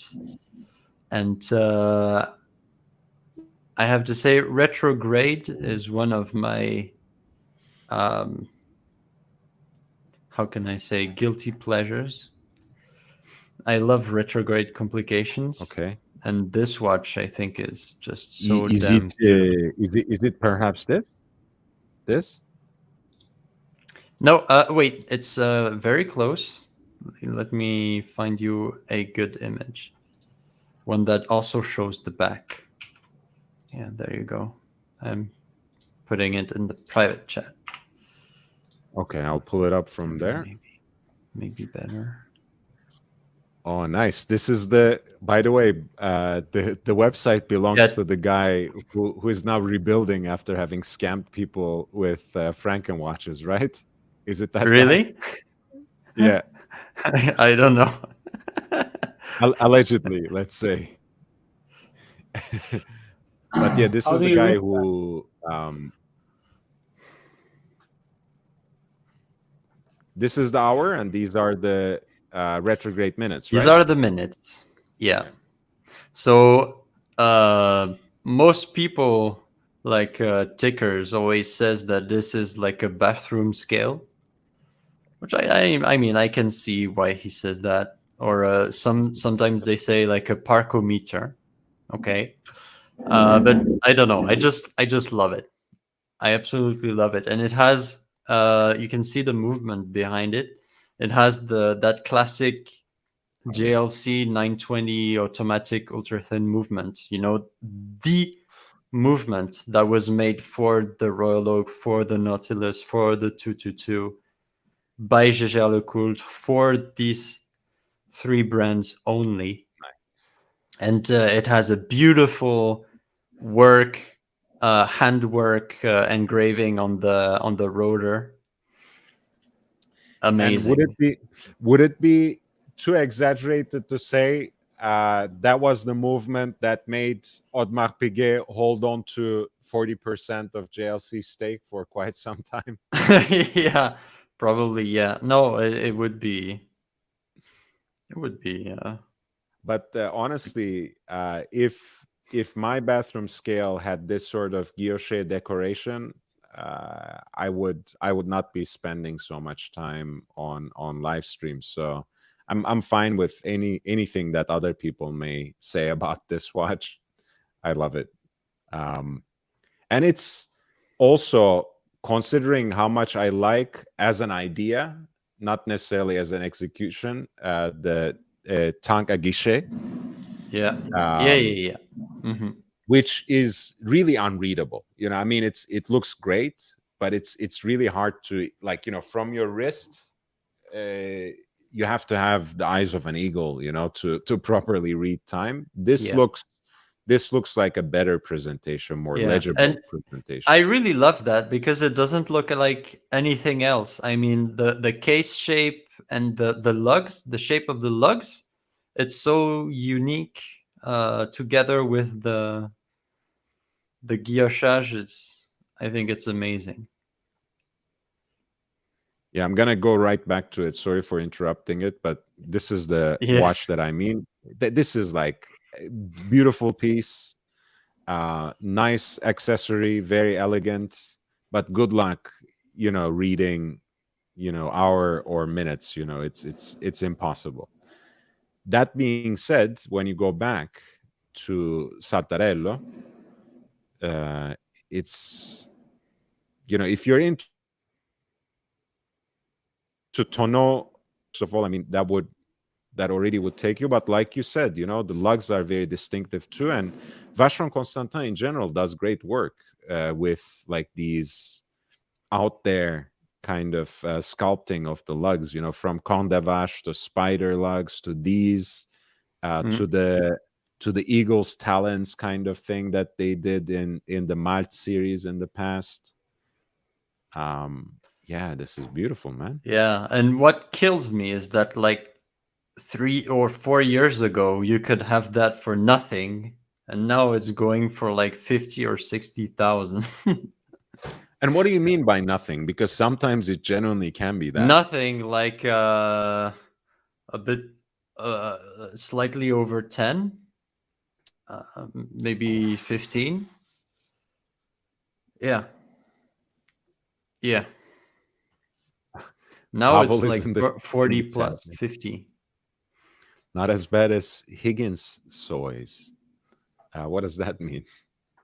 Who's not as bad as Higgins soys? GB Vol says LOL, and check out the numeral sizing variation. That's a nice touch as well as a design element. Yeah, I mean, look, you will be, yeah, you have to let it go, let the fact that it jumped up on the price go, because I mean, look, the mid-sized Royal Oaks, for example, 14790, those used to be literally like, you know, in steel and blue dial, they used to be like 5K. Yeah. In two-tone, they were even less. And nowadays you can't get anything like that for any less than 40, 50. Yeah, like no, with it's the blue 50. dial. Yeah. Mm. So with the blue dial especially, there's a huge premium. So things have just gone mad for certain brands and certain models, and that's just it. We have to come to terms with the fact. So yeah, but this is a very unique piece of design. And again, I'm more romantically attached to these sorts of displays. I don't think I would ever own a watch like this, even at the previous price levels, but I do appreciate it, and I do like it a lot more for reasons of legibility compared to something like Anka Guichet, which is a beautiful aesthetic object, but not necessarily readable as an actual timepiece. Yeah. Even I don't know if I would ever get this watch. I don't know. It's really dependent on if it's going to be attainable or not. I mean, it might be going up and up and up and up, and I don't know. Just make sure there's I don't know if you know this collector, Ronnie Madhwani. Do you know this guy? He basically specializes in high horological, unusually shaped. Oh yeah. I know him. I know. Yeah. Just make sure he doesn't get one and put on his Instagram. So if he does something like that, goodbye. I mean, that will even put it into the next stratosphere. So yeah.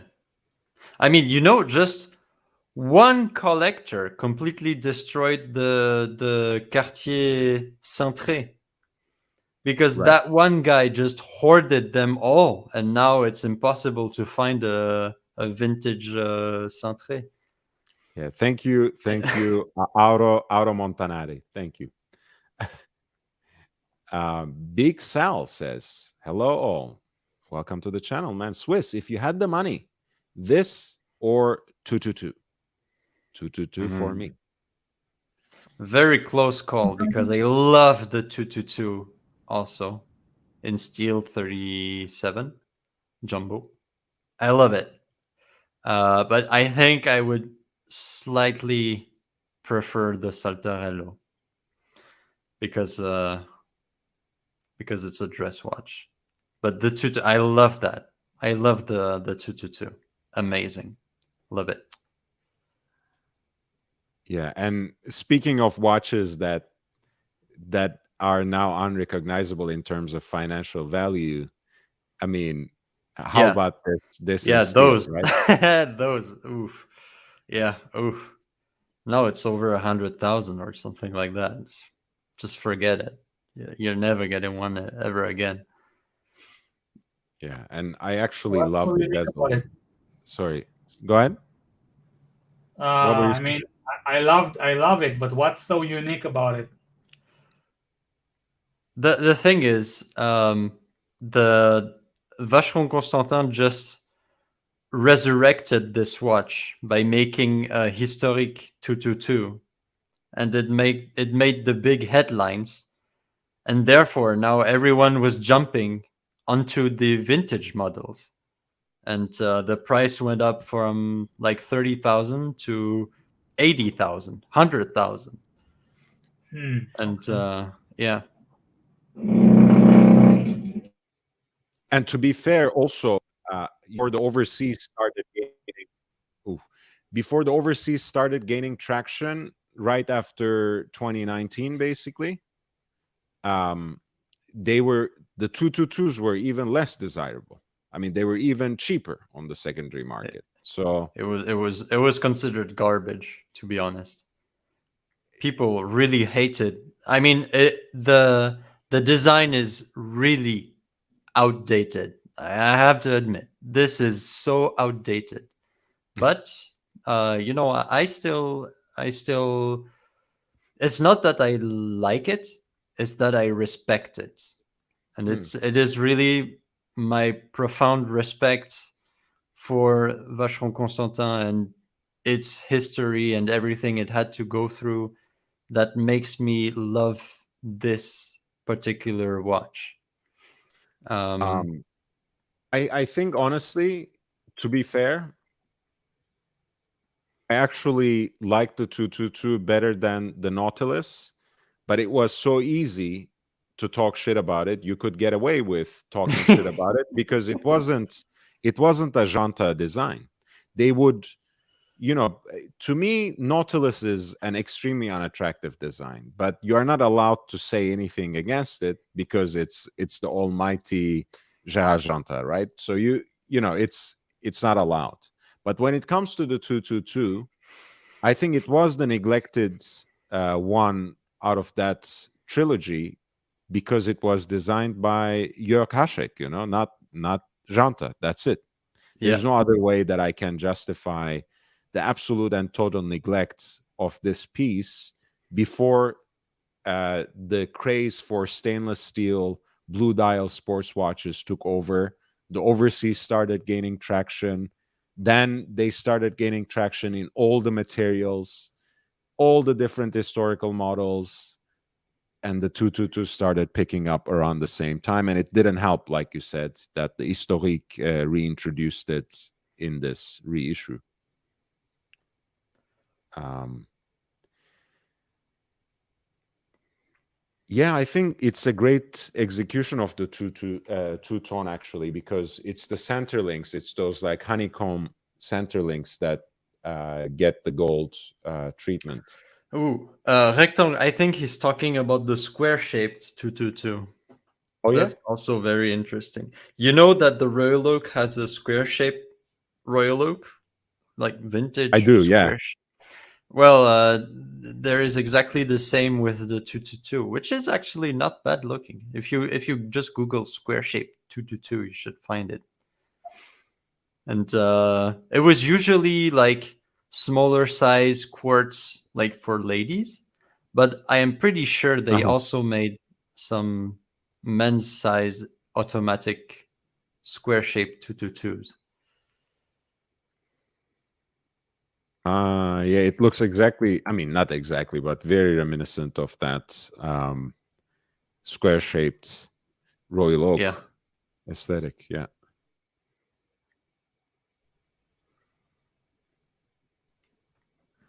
Dude, This one is like a Saudi 33,000 for that? Hell. edition.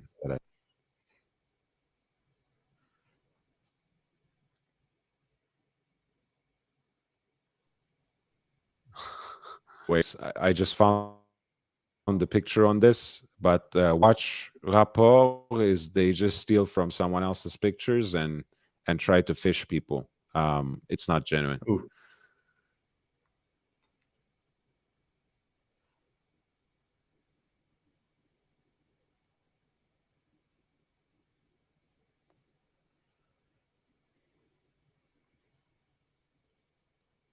Yeah, and I mean the two-tone execution on that bracelet is, to me, it's very charming. I mean, I can see.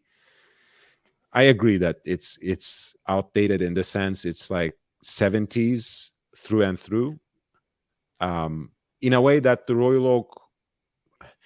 Okay, I'm not going to use the vocabulary of timelessness so easily, but I think Royal Oak can transcend the 70s because it's in a way so brutally modernist in a certain way, like the conveyor belt design of the bracelets, the octagonal bezel. It can transcend the 70s. It's not timeless per se, but I do agree totally. This one, you're right. It belongs to the 70s. That doesn't mean it can't be worn now, but you got to be able to pull that off. I would wear it. If you gave it to me, I would wear it. No problem. Guys, speaking of which, we are almost approaching the completing our 4th hour. I'll go for another 36 minutes or so, but if you are enjoying the stream, please hit the like button, subscribe if you haven't. It really helps. Send the link out to all your friends, talk about the channel and spread the word on other platforms, and help me reach 1,000 subs.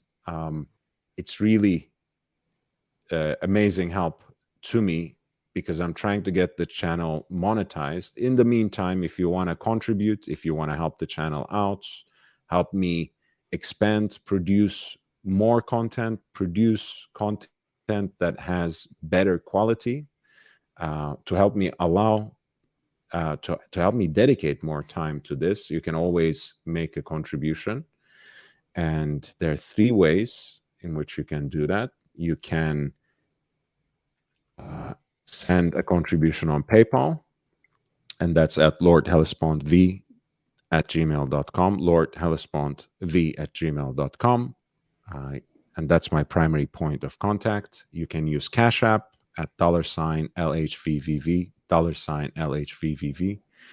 I also just opened a Patreon account with the specific purpose of establishing at least twice weekly live streams earlier in the day, so I can gain a little bit more of a UK audience, so I can direct more content to a UK audience, to a continental European-based audience. And also, I think it would be a good time for the East Coast as well, because it will be basically 2 to 4 p.m. Pacific Daylight Savings Time, my time, 5 to 7 for the East Coast. And if you can contribute a little bit on Patreon, if you can support me on a monthly basis, I'll do more of those, as well as produce more content on a weekly basis. I've just put out a little video about how versatile the Breitling Navitimers could be as dress watches as well, in the way that they can be worn beyond their designed purpose as a tool watch. So check that out. I'm going to send the link out for that as well. I'm not offering any wet shaving services as of yet, but Pavel, if you make a generous PayPal contribution, or if you become a contributor on Patreon, which means you'll be on board here on a monthly basis, whoever needs a shave, I would be happy to do that. I don't know. I feel like, I have a harder time imagining Swiss without a beard than this. But yeah, let's see. Ozzy, whose beard should I shave off for the right money? Whose beard? Like, not your own beard? Yes, not my own beard. Excluding my beard. Whose beard on this panel should I shave for the right contribution? All right. I think Dis. Yeah. Yeah, the Swiss's beard is just like, it's the cheesiest look. So. So this you are saying you can actually still have a personality without your beard, whereas Swiss can't. Like his entire Ah, personality is connected to the no, beard. Is that what you're saying? no, it's just appearance. It doesn't have to do with personality. I'm sure Swiss will look good with short hair and a mustache or something. Oh yeah, mustache. Oh, I have to do that now. Just the mustache. Yeah, exactly. Oh man, with the long hair and mustache, it's like that's a very strong vibe. I'm not gonna use any qualifiers to describe that, but I think you know what I mean. Absolutely. I would like to see us the expat with a beard. I can't. My half Asian genes, and even my dad, he couldn't grow anything significant. Oh, Speaking of Okay. 70s Swiss, that could be an interesting look. Truly, I mean, like long hair with thick mustache. It's like Yeah, absolutely. Thomas says, what is Swiss's point of view or interest in L.U.C. Chopard or other variants? Yeah, what do you think, Swiss? We were talking earlier. I love L.U.C. Chopard. Beautiful watches. Once again, if you get them secondhand, you can get them at a very attractive price. But I would say even at retail price, it's a very, very good. They offer a very good watch for the price. My favorite is the L.U.C. I think it's called the One Time Zone. I think we might have been just looking at those. Oh, it is right yeah, there. This Yeah, steel or titanium, man. Yeah. Yeah. I saw that one.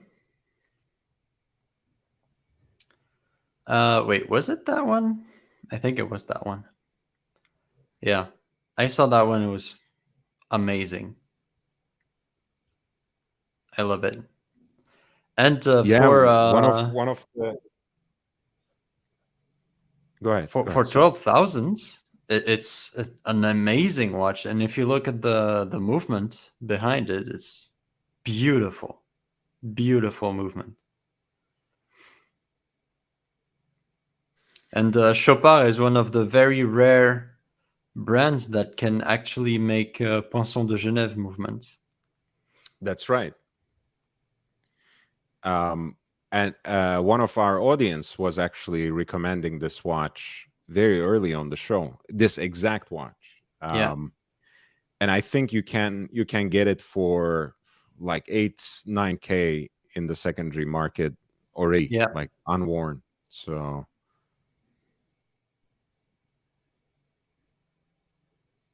they even blackened the movement. That is interesting. That's right. This one doesn't seem like it has a Geneva seal, though. Nope. Not that it's a deal breaker, but not at that price. No, Geneva seal would be at least twice the price. But if you want one that is very interesting, right there on the left, it is the Quattro. This one, Quattro Spirit.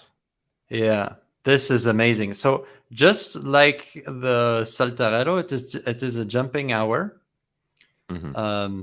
The minute isn't retrograde, but nevertheless, I think this watch is beautiful with a fire enamel dial. And the movement, now this is a crazy movement. This is Poinçon de Genève. This is amazing. And what they did, actually, it has a crazy power reserve. I don't remember how much. I think 125 hours, something like that. So they stacked 2 barrels, one of top. 200 hours. Nice. So they stacked 2 barrels, one on top of the other, and they have 2 of those stacks. You can see it right there, those 2 big rubies. And you have 4 barrels in total to achieve the huge power reserve. Yeah, and you can see the close up on the amazing movement. Beautiful hand finishing. Look at the anglage. Everything is done by hand. Of course, the movement itself entirely developed by Chopard for Chopard. You wouldn't find this anywhere else. This is just amazing. 42 joules in total. And as I said, it is Poinçon de Genève. What do you think, guys? If you tried to sell me a car that had 4 internal combustion engines, Yeah. I would not be impressed. I mean, it is the Quattro. It was made for that. The only downside because of this, it is a bit thick. So the photo just next to it, when Lord comes back, I can ask him to show the photo on the right. Next one. It is a You thick were watch. talking about you wanted high-end dress watches for quite a long time. Well, 2018, you had your eye on it. Is that fair to say? Yeah. I was saying the other day with Lord, we were looking at watch stats from the Swiss Watchmakers Federation, Horology, something like that, and it showed that the gold watch sales have declined steadily since 2000. And both in units sold and value. And my understanding is also that on the grey market, that precious metal has also declined. Well, never really held a premium, but let's say that. What's your take in the last 3 years? Like it's clearly gone above that, especially over COVID. But you think this is a long-term trend that your high-end gold precious metal pieces will continue trading over retail, or did they always trade over retail? Is that No? The general rule is that a high-end gold piece will never trade over retail. It will always lose some percentage, and it can be very, very big hit. Like it can lose 50%, like my Vacheron did. And it's fluctuating, obviously. And as you said, the Swiss watchmakers are making less and less of them because of the demand of the what's it called, the steel pieces. Prime example is Rolex.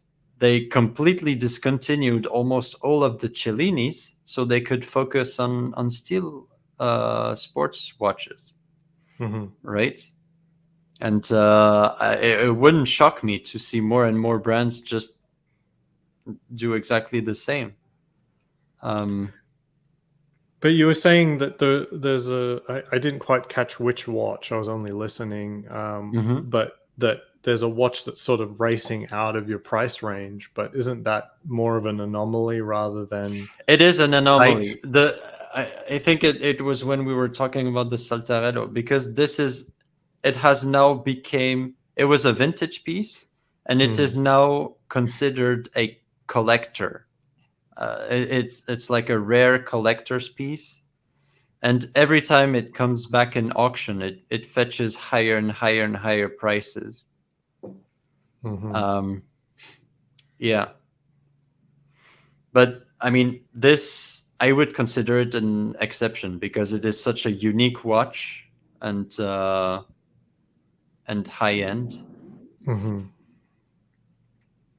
Because if you take a watch like this one, which is a white gold Vacheron, but nothing special, right?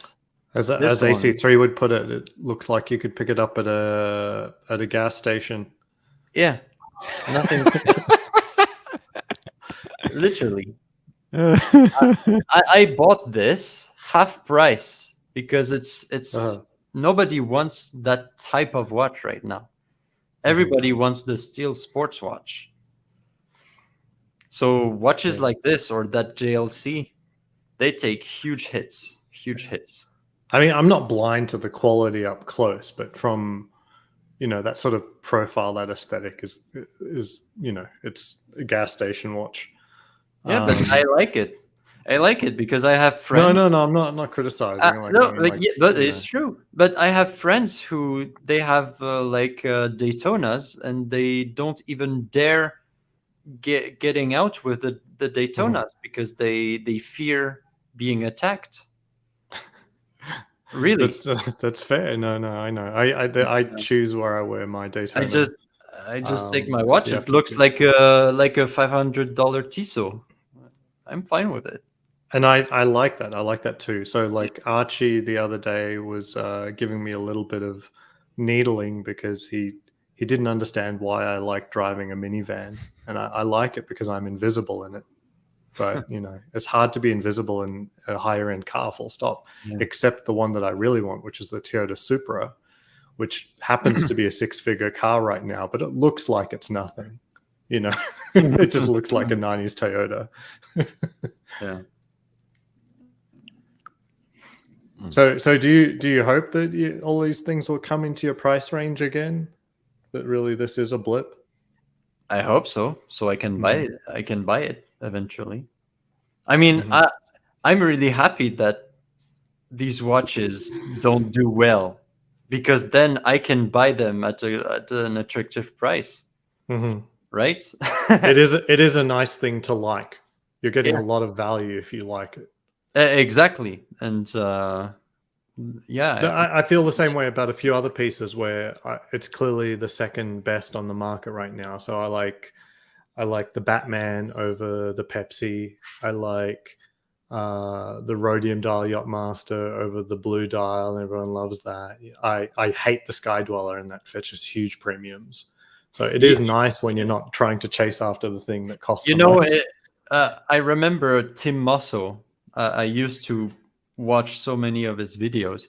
Tim Musso used to say, when talking about those type of watches that are very expensive at retail and they lose a lot on secondhand.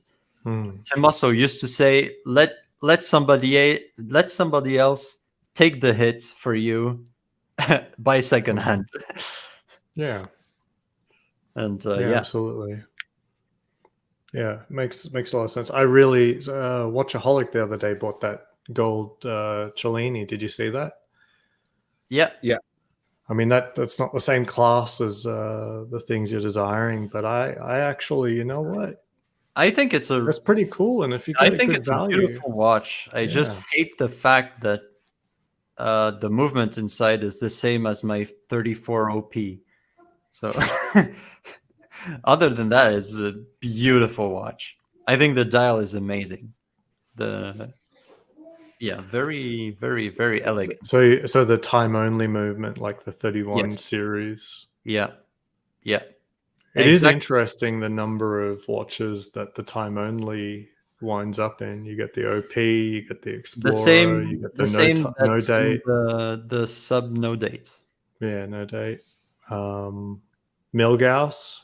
No, not quite, because that's using. No, wait, is the Milgauss in? I'd have to say. I know that the Milgauss is anti-magnetic, but I'm not too sure that warranted a different movement. No, so potentially it's anti-magnetic because of the casing. The case, yeah. So maybe the Milgauss, the Air King. There's a lot of watches that use the same movement, and very different price ranges too. Absolutely, yeah. Are there any other precious metals that don't have a date in Rolex's lineup? I mean, it's on Rolex. Yeah. Yachtmaster 2. No, it's got a date. No, you're right. No, you're right. You're right. Yeah, the chronograph movements don't have a date, so that's quite correct. Yeah. Yeah, all But those it's an numbers. ugly watch, so I think it's ugly. I don't really like the Yachtmaster 2. Oh, you might get Archie on here. He'll come crashing through the wall. he gave me a little bit of a talking down to for hating too hard on the Sky Dweller. Yeah, I don't really appreciate the Sky Dweller either. Oh, okay. Let's get into it, guys. Yeah, if you Yeah, want. what? We'll have Tell a us- 15-minute Archie explodes. Yeah, I mean, we are almost there, right? We have about 20 minutes, maybe less, 15 or so. So tell us what you really think and how you really feel about the Sky Dweller Swiss, please. I just think that it's just not elegant. It doesn't feel like a high-end watch. It feels like I don't know. It's just the proportions are too big. The complications are ridiculous, like that common bezel thing and that hidden month indicator. It's really stupid in my opinion. Yeah, that 24-hour ring. It's also a thing, GMT. Yeah. that's ugly as hell. So yeah, I mean, it is a subjective opinion. I just don't like that watch. How does the GMT and the date function work? Are they all separate functions on the command bezel? I think everything is can be commanded Independent? separately. Yeah, independently, which is nice. And little details that I like. You can see that the hour and minute hands have a little groove in the middle, so you can see you can actually see the ring underneath, which is this is 24-hour. That's only an issue for like 5 minutes. Yeah, is it really even an issue? Still, it's still a nice little touch. This I do appreciate. Yeah, I also like how it displays the month, of course. I think that's. I mean, it's not. I'm not gonna glorify it to say ingenious, but it's a good. I don't think anyone's looking at this too. I mean, that's just more of a setting thing, isn't it? Like, it's impossible to set it correctly unless it does display the month. Yeah. Like, this is not really like, oh, I'm going to tell the month with my watch. Well, I mean, look. At the end of the day, I think the way Swiss is approaching it was actually quite insightful, and I'm gonna tell you why. Because at the end of the day, a highly complicated watch, you want to look extremely elegant. You want it to be, in fact, somehow poetic and artistic, because it's ultimately not utilitarian. Like you said, Ozzy, Right. no one looks at their watch and says, "Oh, right, it is March, not July." Right? So that's not why it's there. Or like, when you look at the moon phase, it's like you romanticize about how people in days of yore would actually orient themselves in time by the cycles of the moon. It's not necessarily, you want to see exactly right. The complication should say something about the wearer to some extent. Like, right, if you have a day on the watch, it implies you're so inebriated so often that the day is something that completely escapes your attention. The month is probably for someone much older with different types of problems, where June, Incontinence, January, incontinence, senility. Day night, you're losing your eyesight, but you can still make the GMT mark on the Explorer 2. Listen, I mean, honestly, as much as I have fun trolling about this, I actually, in white, I think this is a nice watch. I still have problems with its proportions, beyond the fact that it's too big for me. It just, I feel it reminds me of the Datejust 2, basically, which is a watch that I despised. They should have made it much more sportier. I don't know, like a different case, different bezel, just something much more sporty. I don't. It tries to be elegant, but it completely fails. How similar is this to the Datejust 2? I mean, I know the proportions on that were widely ridiculed, basically. To be honest, I don't know. I'm not sure. But it is much more thicker than the Datejust 2. Yeah, I don't. People jokingly say that it's that's how they use the Datejust 2 cases, but I don't think that's actually true, right? People just joke about that. They just took the mold and it was like, I do think it's amazing that the commander ring bezel exists and it still maintains 100-meter water resistance. I mean, I don't truly understand what's going underneath there. I'd love to know. I don't know. Conceptually, it's really bizarre. To me, I just imagine the designers being like, "Shit, we forgot to put a button. Like, what should we do?"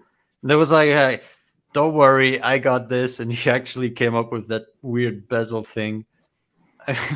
Well, didn't that originated on the Yachtmaster too, right? So they already sort of did the homework there, or a more complicated complication. By the way, I love how most people usually say that the Sky Dweller is the most complicated Rolex watch, when this Yachtmaster 2 is actually much more complicated.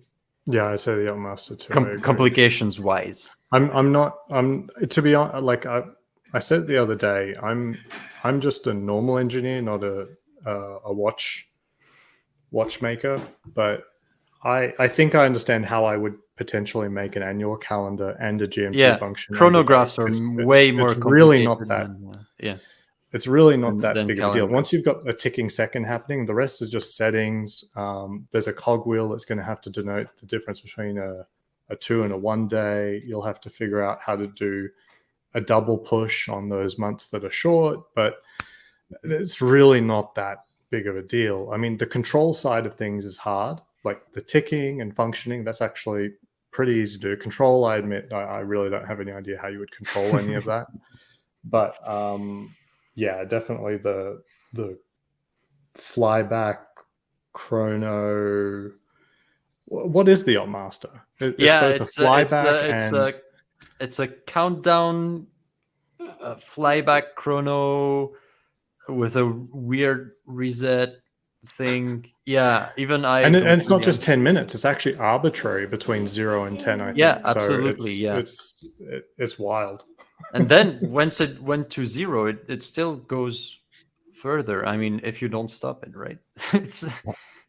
Pavel has an interesting point as a Rolex customer. He says, "I don't care. Sky Dweller and Yachtmaster 2 hopefully suck up some demand." And that's true. That's wise. That's wise. Right. But there are entire brands for that. Hublot. We need to remove Hublot from the searches, where it's like when someone types in Hublot and then it says, "Why does Hublot suck?" as the autocomplete. We got to do more to spruik Hublot, and that way people with money just completely skip Rolex, thinking they're getting better watches. Right. Yeah, we should make like a new show, which is the inverse Nicole Der Nerd. Oh, where we just the entire show is we just push Hublot and bust down watches and everything. Absolutely. I could keep that up for at least half an hour. We can call it dog tier or something like that. Right? Oh, absolutely, dog tier. No. It has to appeal to the person with a lot of money, but then they're not. They don't really. They're easily influenced, unfortunately. Shiba Inu tier. Nice. Quick question. What do you know, Swiss, about Qualité Fleurier as a standard compared to the Geneva seal, especially? So I know it's very recent. I think they came up with this like a year or ago or a bit more. Nothing comes close, like from the Geneva seal. Nothing comes even close to that. Qualité Fleurier, I'm not sure what are the restrictions. Obviously, it is for the movement makers in Fleurier, which is a place in Switzerland, Fleurier.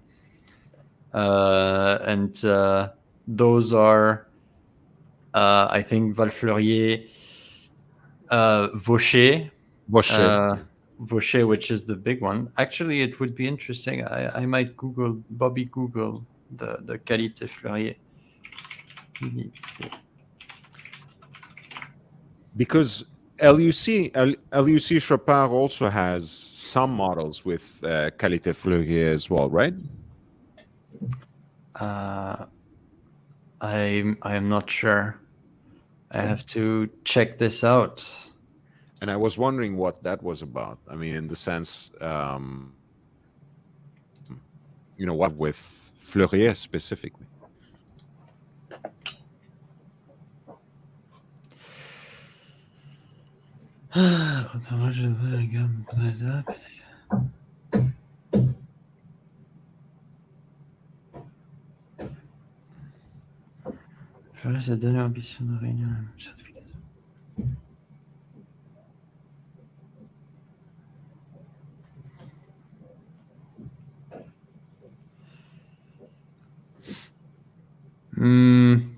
So it has to be made 100% in Switzerland. It is COSC certified. Blah blah blah blah. Precise. Yeah. So it is. I guess it is just another, branding to make sure that it is indeed made in Switzerland, and it is COSC certified. I mean,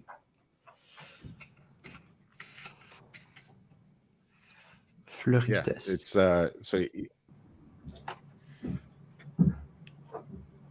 so it's relatively new, not nearly as established, of course, as the Geneva seal. Yeah, and it's just Fleurier based, huh? Oh, yeah. He has his own chair. Junior has his own chair. Yeah, he insists. I tried getting him to bed. He's really too excited from the fireworks. Yeah. Sprug exclusively Hugo Boss and Hublot watches. Hugo Boss for entry level, Hublot for when you have made it. How long can we keep that up? Half an hour, 1 hour? So when it comes to finishing, every piece has to be chamfered. It can be made by hand or by machine. Yeah,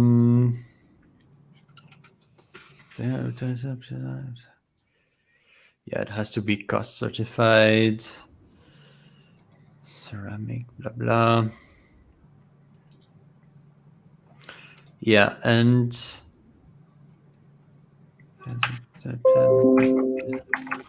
yeah. So it is, it is a standard. It is, from what I see, much more laxist than Poinçon de Genève. Poinçon de Genève is crazy. If you actually look into the requirements, it's absolutely crazy what they have to do. They even have restrictions on the architecture of the movement, because they think only some very precise type of escapement regulation is acceptable, because everything else is not good enough. And every every type of technology and every piece, everything has to be just perfect. It would be fun at some point to really have a deep dive in what the Poisson de Right. Genève actually means. Right, because I mean, we throw around it, the phrase, as a mark of quality, but quite frankly, I can't tell you a whole laundry list of things they require to do.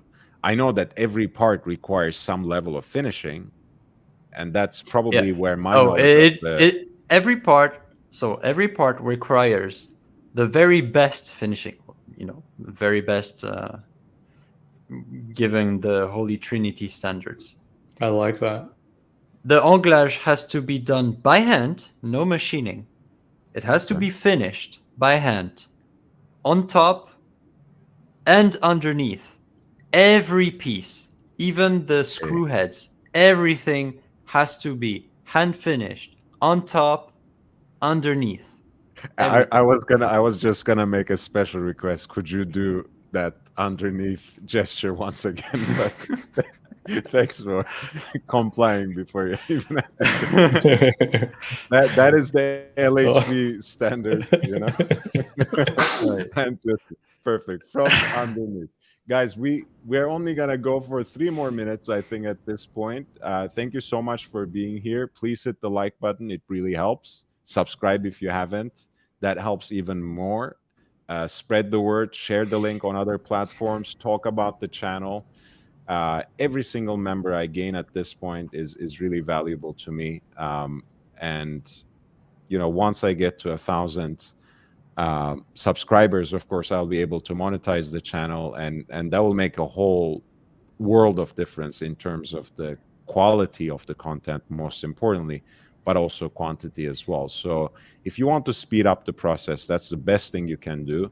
If you want to contribute to the channel in other ways, I posted the links right there. You can make a contribution through PayPal, which is Lord Hellespont the 5th at gmail.com, Lord Hellespont V at gmail.com.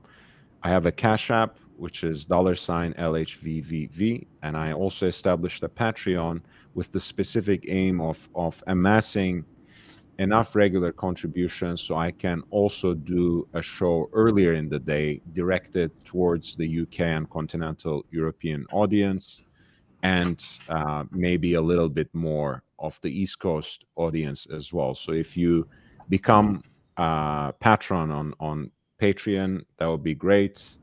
And today, of course, Big Meech, Smoke and Joy, was really generous with his Cash App contribution, and Alex Wristwatchholic became our first contributor on Patreon. So I thank them both. Thank you so much. Any last words or points, guys? Junior, what say you? What do you have to say about it? He likes gold finished audio equipment.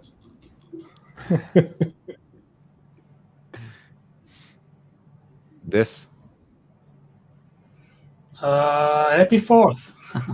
Happy 4th. Happy 4th, guys. Happy Independence Day. It's already July 5th, even here on the West Coast of America. Susan 0606, welcome to the channel. And Pavel says, finishing you underneath. Yeah. Very good. Very good. We are not above some finger banging in this platform on this channel, guys. That's great. Pavel says, upvote fellow Fikers. Yes, please do. Guys, thank you so much for being here again for this July 4th special. At the end of the day, we didn't actually end up talking about the possible disappearance of the affordable luxury watch, which is a topic that Ozzy raised. What is happening to the segment under $4,000 or under 3,500 Swiss francs? Is it completely taken over by the smartwatch, or is there still some room, some life left in it. We'll discuss that tomorrow. We'll start at around the same time at 7:30 PDT and go until the midnight again. So until then, my best wishes to all of you. Happy 4th again.